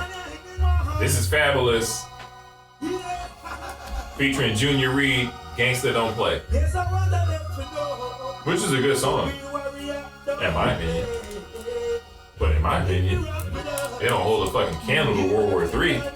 World War III was just fucking epic. That's when the Rough Rider albums was fire as fuck. But this is a good song. I hate to just shit on it, go, oh, this is trash compared to that. No, I'm not saying that. I'm just saying, like, you're gonna have A and B, you know what I mean? It's what it is. And I just think World War III was more John Blaze, you know what I'm saying? It's what it is.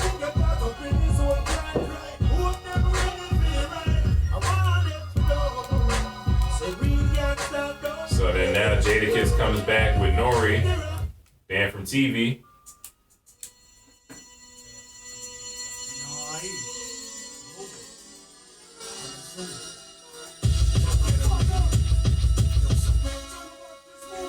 Which is a classic.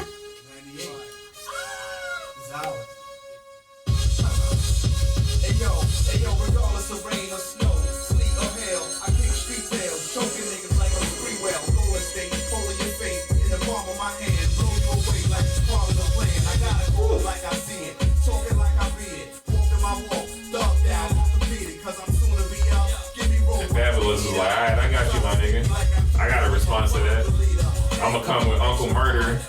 Jay-Z for this.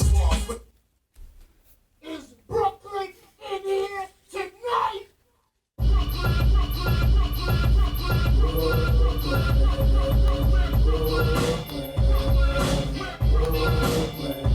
This is round 8, ladies and gentlemen.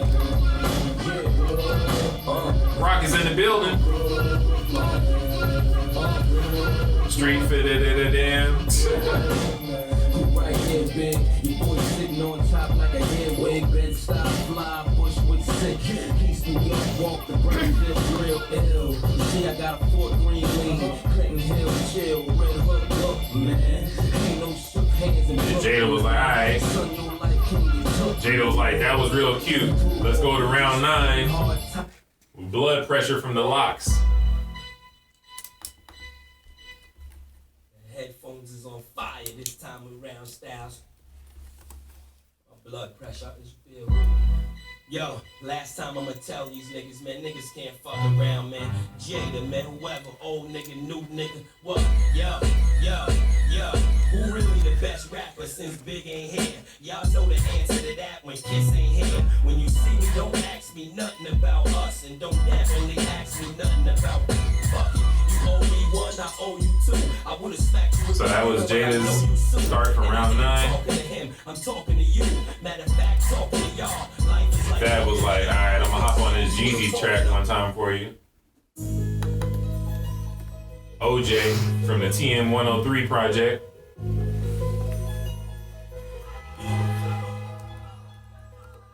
What you know about champagne every night? Bad bitches everywhere, very white. Things like very white. Counting up $1 million every night. Hit the mall, blow a cold way. In the hall when you sleeping on Dolce. Wake up, drinking rosé. Killing that white bitch OJ. Smoking that exotic, riding that $4 million round trip, and I ain't talking about touring. Yeah, count money till you pouring. Man, I just need to go to 10. I don't even need to finish. And then round 10, Jada led off with Black Rob song and the Locks. yeah. What?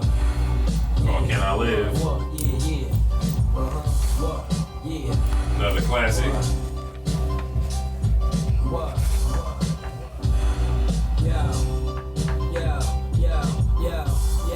Yo, this is a monopoly. Niggas ain't stopping me, and we can't lose, cause Puff set us up properly. Just won't settle for lesser, who won't test us? We be in the 5 with the goose headrests. Locks put niggas. And Fab was like, alright, I'm gonna call my boy French out real quick. You know what I'm saying?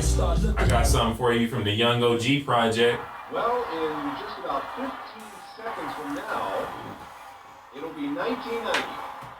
Gather down below as we say goodbye to 1989. The ball is moving, the crowd sees it, you can hear them.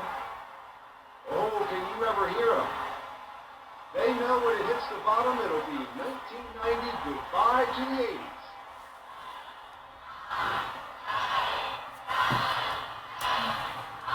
This right here was called Ball Drop, which was kind of obvious.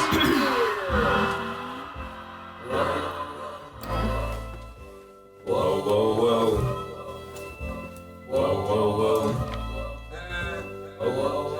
Change is good for everybody.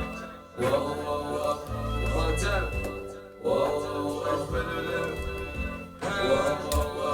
When that hate don't work, they start telling lies.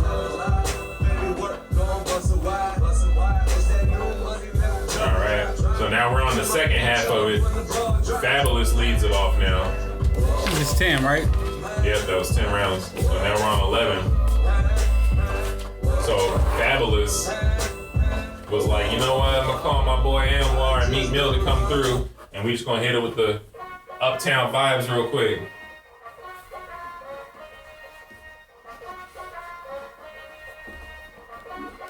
And by this part of the versus battle, I was so sauced. I think I had just finished that crown.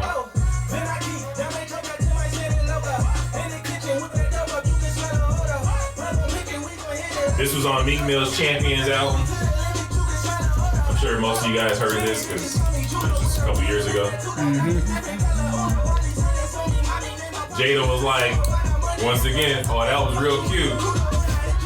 I'm gonna give y'all a song that I wrote. And I was like, oh shit. Now, when you wrote a song, you don't have to necessarily write the whole thing, just write at least one part of the song. So he came with this as a song he wrote. I was like wondering, what is he gonna come with?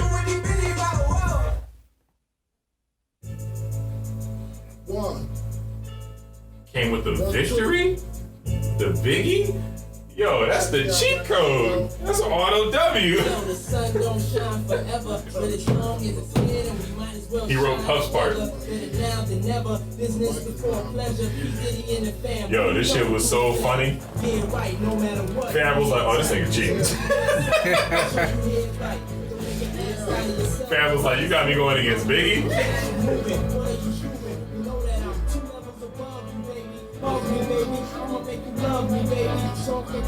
Everybody here has heard this song, right? Yeah.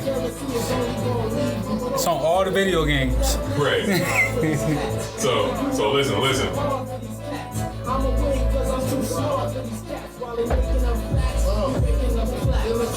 So at that point, the DJ stopped it.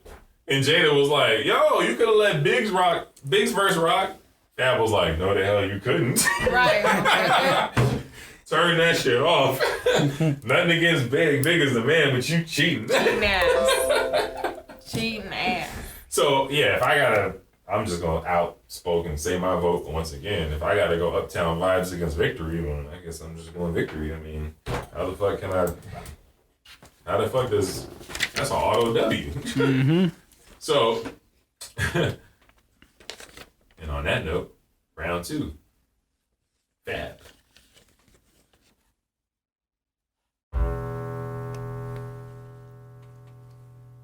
I mean, round 12 is in round 2.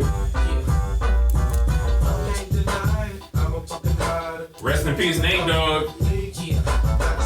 Like Ice Cube said, it ain't a single if you ain't got Nate on the hook.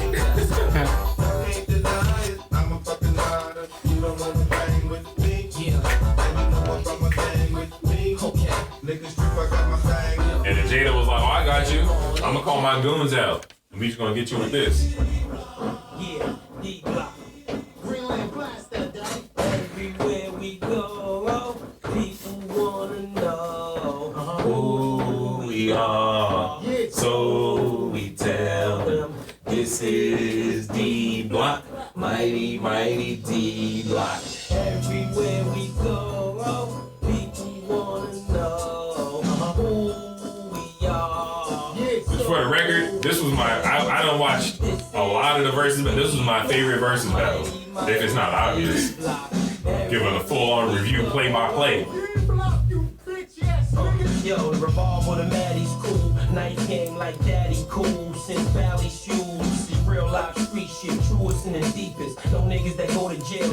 Jason need to be here for this one. Yeah. This would be great. Now everybody wanna be hot till they ass really get popped and they die on the third day. The devil got a beautiful ring. I can hit any one of y'all options. A beautiful thing. Body is finished. Maybe they can save the tooth. Call me Kiss or call me the Black Babe Ruth. And the dad was like, all right. I got you. I'm gonna come with this for 13, round 13. Switch it up on him. You already know all the girls in the chat. This my shit. I love when I can just throw it in the bag.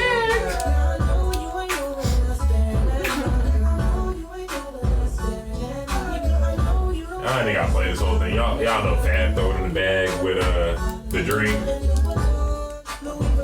And Lox was like, oh yeah, you wanna play that soft shit? He was like, fuck you. This is Lox. Fuck you.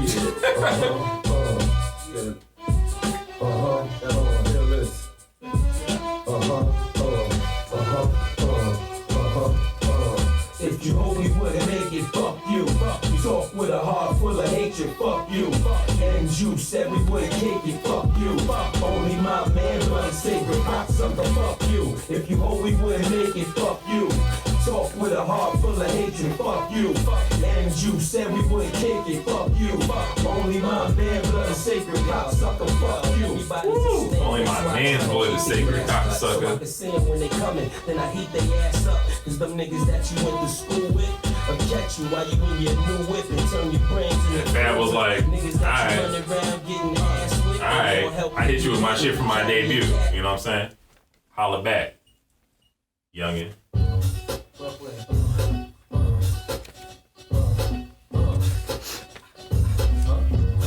In my opinion, I feel like a lot of these songs that Fab playing right now, he should have came in the beginning with. That's just my opinion though.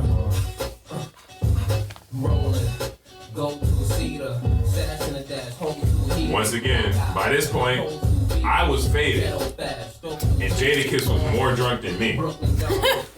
He was like, that was real cute. He was like, oh, okay. You got a joint by the Neptunes, huh? I got a joint by Pharrell too. Knock yourself out, nigga.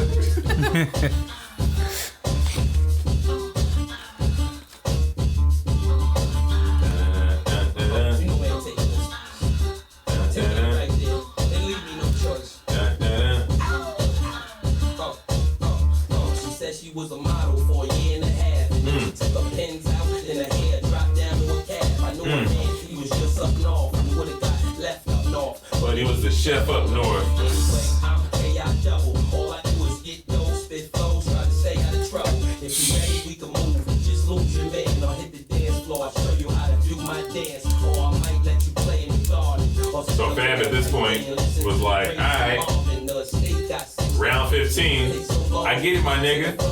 I get it. You be killing them.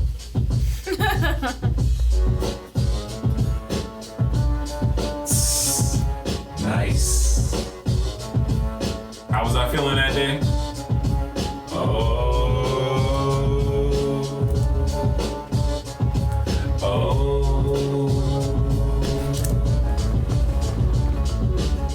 You what's up, girl? Ain't gotta ask it. I got them all now. How about the caskets? They should arrest you or whoever dress you. Ain't gon' stress you, but I'ma let you know, girl. You be killing them. I'm gonna jump out my opinion on this one. Sorry to sway you guys listening or to sway the people here, but I felt like it was a little bit of a slip up from Jada to call it Ghostface for this one called Run. It's a good song. Just felt like it wasn't the right answer to You Be Killing Them.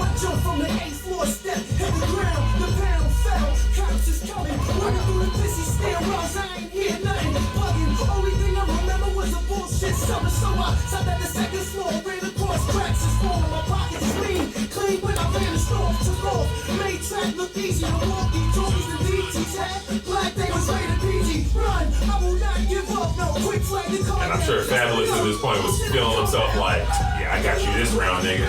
So round 16, I'm gonna come with this. I'm gonna keep my foot on your neck. I'm gonna call Neo for Make Me Better. I'm sure this is what Chris used to be in the house singing to his wife.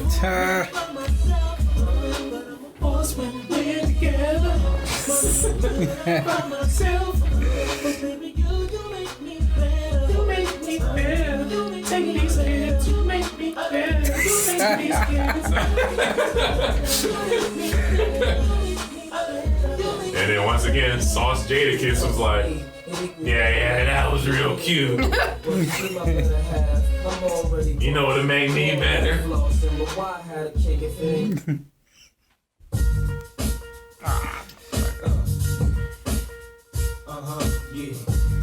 All about the Benjamins, nigga.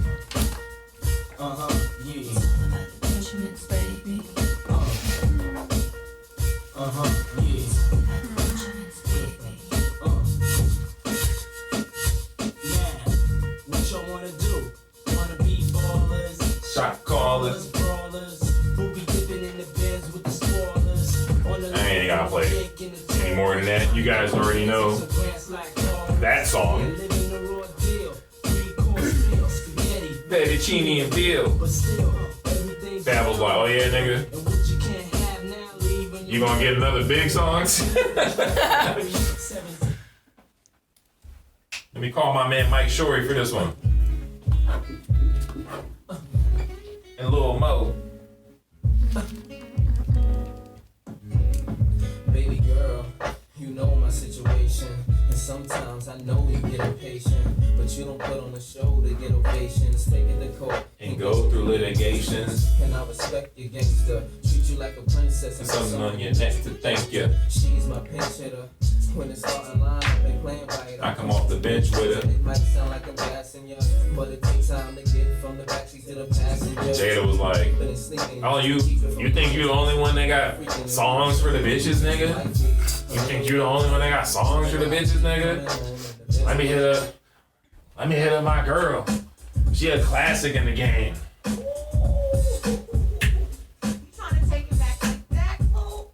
He trying to take it back like that. Yeah, DJ Clue, to the storm, Miss Mary J. Blige.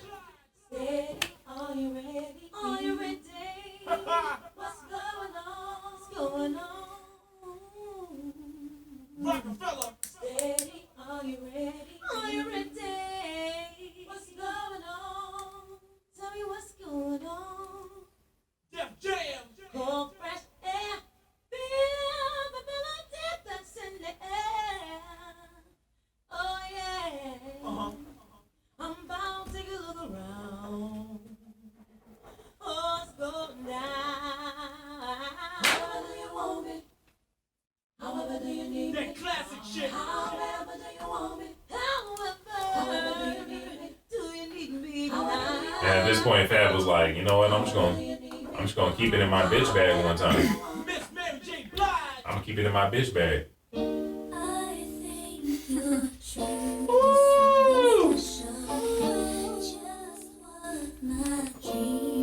What Kevin Hart said? Get fire on these bitches. Get fire on these bitches. You ain't even a female alive if you ain't fuck with this song. Baby girl.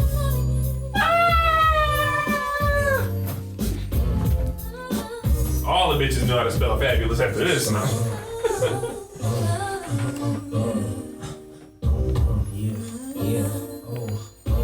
can't really explain it. I'm so into you now. Jada was like, but you still acting like you the only one that got songs for the bitches. Call my nigga Dragon and my nigga Locks and my bitch Eve.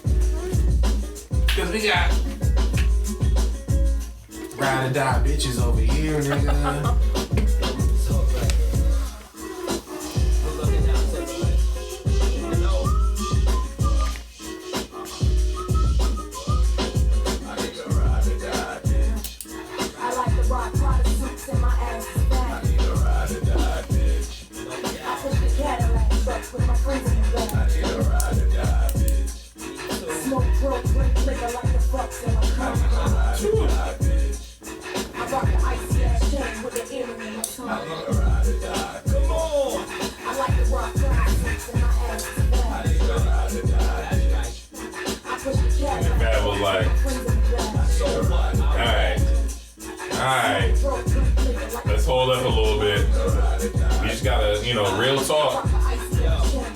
You know where I'm going, real talk.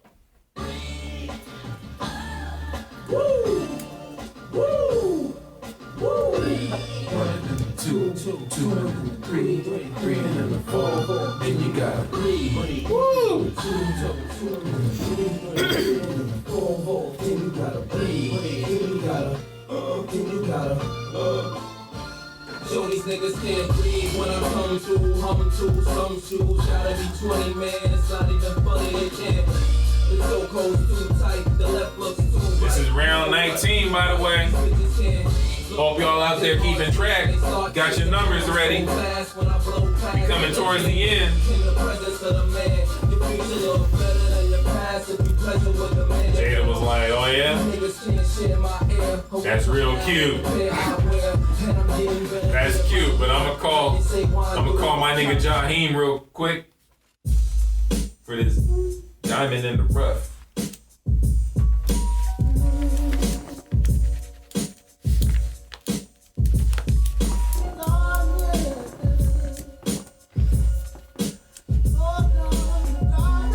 And if I gotta speak on it, I feel like that was another Mike Jordan up at the plate. Yes. Swing batter.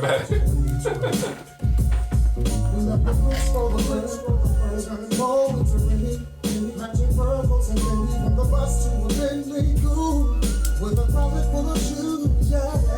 And our smiles turn around, ups turn down. I don't know where I'm going now. Think about it every once in a while. You started out like Bobby and Whitney, Justin and Whitney. Then it all got ugly. And then for the final,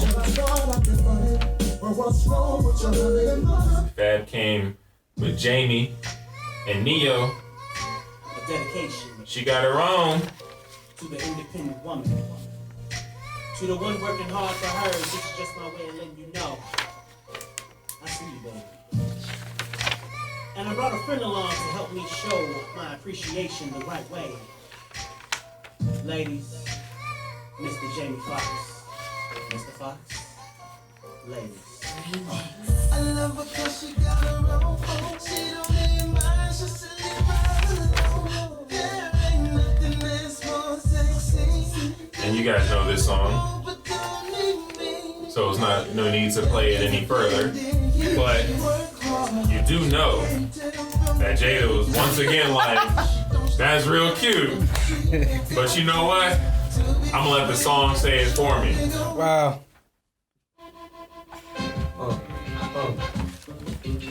Fuck the frail shit, nigga. We the whales with, nigga. Woo! But you just can't fold it like turning niggas make it. Kicking down the door and burning niggas naked. The house costs $1 million. I'm sitting on the beach and the only thing I know is furnish on a ticket. So lift up my walls, do a 360. We got this stick with the government. This nigga, hey, low key though, this nigga Jada was cheating. This nigga brought in Styles and Biggie for a lot of this shit. On the yacht, but I figured out. Bad hole in the plate of salad, smoking and drinking. Alright.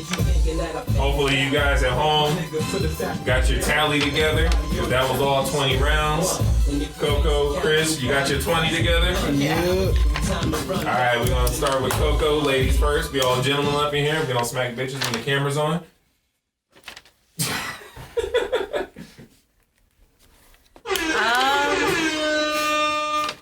Knock you out. Motherfucker. Right. I'm a little biased, but so I have Fab at 14 and I have Jada at 6. Damn, no ties. A straight. Yeah, I don't like doing the whole tie thing. I feel like if it's a battle, like I need to pick one. And I don't know. I That's how they came? I had a lot That's of how Fab like, came? 14-6? This nigga Fab was on his Nelly shit. This nigga came down your block with a street sweeper, nigga. But like I said, even coming into that battle, I was like, I do like Jada. I do. But I'm like, I know I end up rocking with Fab. And I always have, like way more. So when it came up to the song, and if anyone knows me, I be having some hood-ass fucking playlists, like, where you're like, damn, bitch. We're going to talk about that plenty of times. Like, we're going to talk about that plenty of times. Listen, my playlist is the reason I have 2 speeding tickets, and I'm like, I kind of just get in my zone, start speeding and driving like a maniac. Like, I like pumped up music. I do. So normally you would think, knowing me, that I would be 20 for Jada.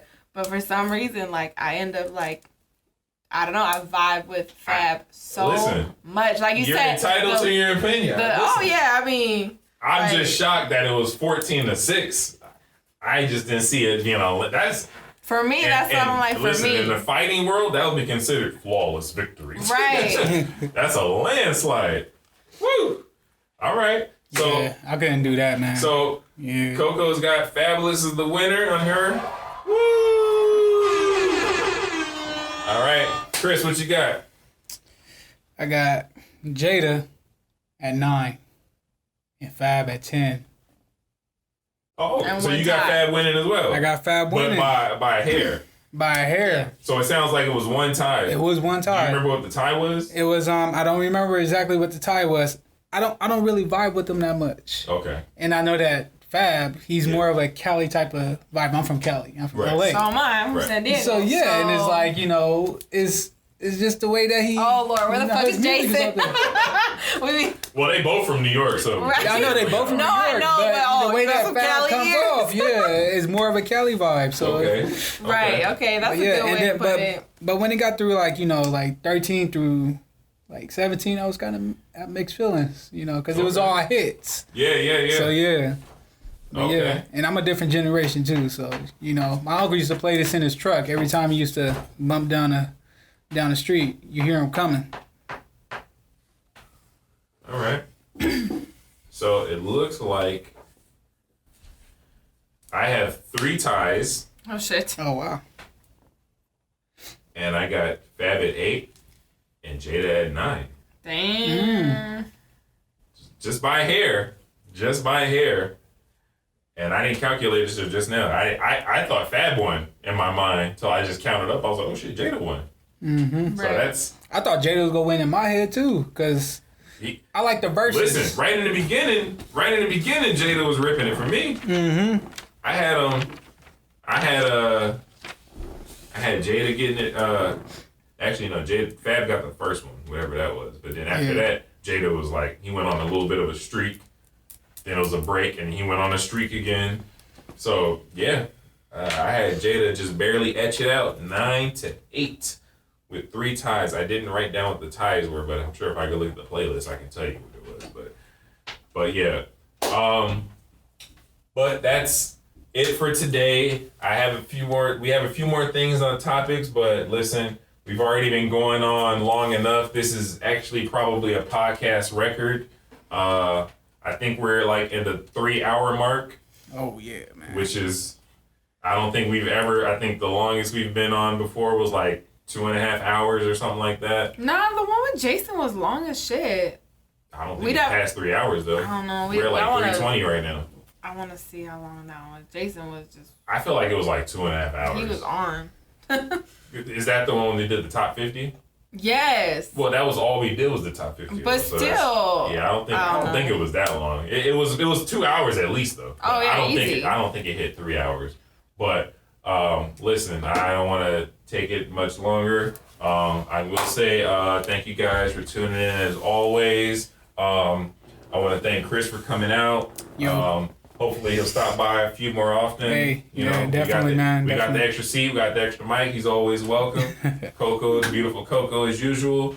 Thanks for tuning in, guys. Remember, listen on Spotify, listen on Apple Podcasts. If you got YouTube, which you should, it's free. Download the YouTube ad, like, comment, subscribe, talk about whatever on this episode. Give us your thoughts. Hey, post who you thought might have won this battle. I'd like to hear some more. Maybe, hey guys, this is Danny DiNero podcast. I need somebody on my team. Right now, Fab is winning 2-1 in the building. Let me get some love. You know what I'm saying? No, I'm just kidding. As always, it's always good. And thanks for tuning in. We'll holler at you guys later. Bye.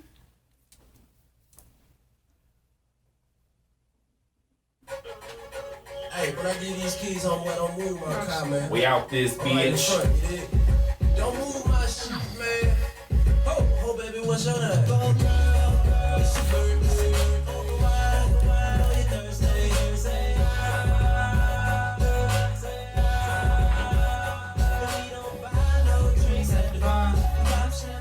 Definitely glad I plugged in with Tim. That shit definitely would have died.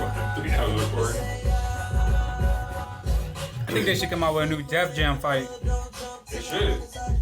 definitely should. And surprisingly, they didn't have Fab or Jada in it. I didn't even know They that. weren't in none of them? No. Why? Well, Jada just barely. I think he went to Def Jam after the Def Jam game. I think they should just make a fight, like a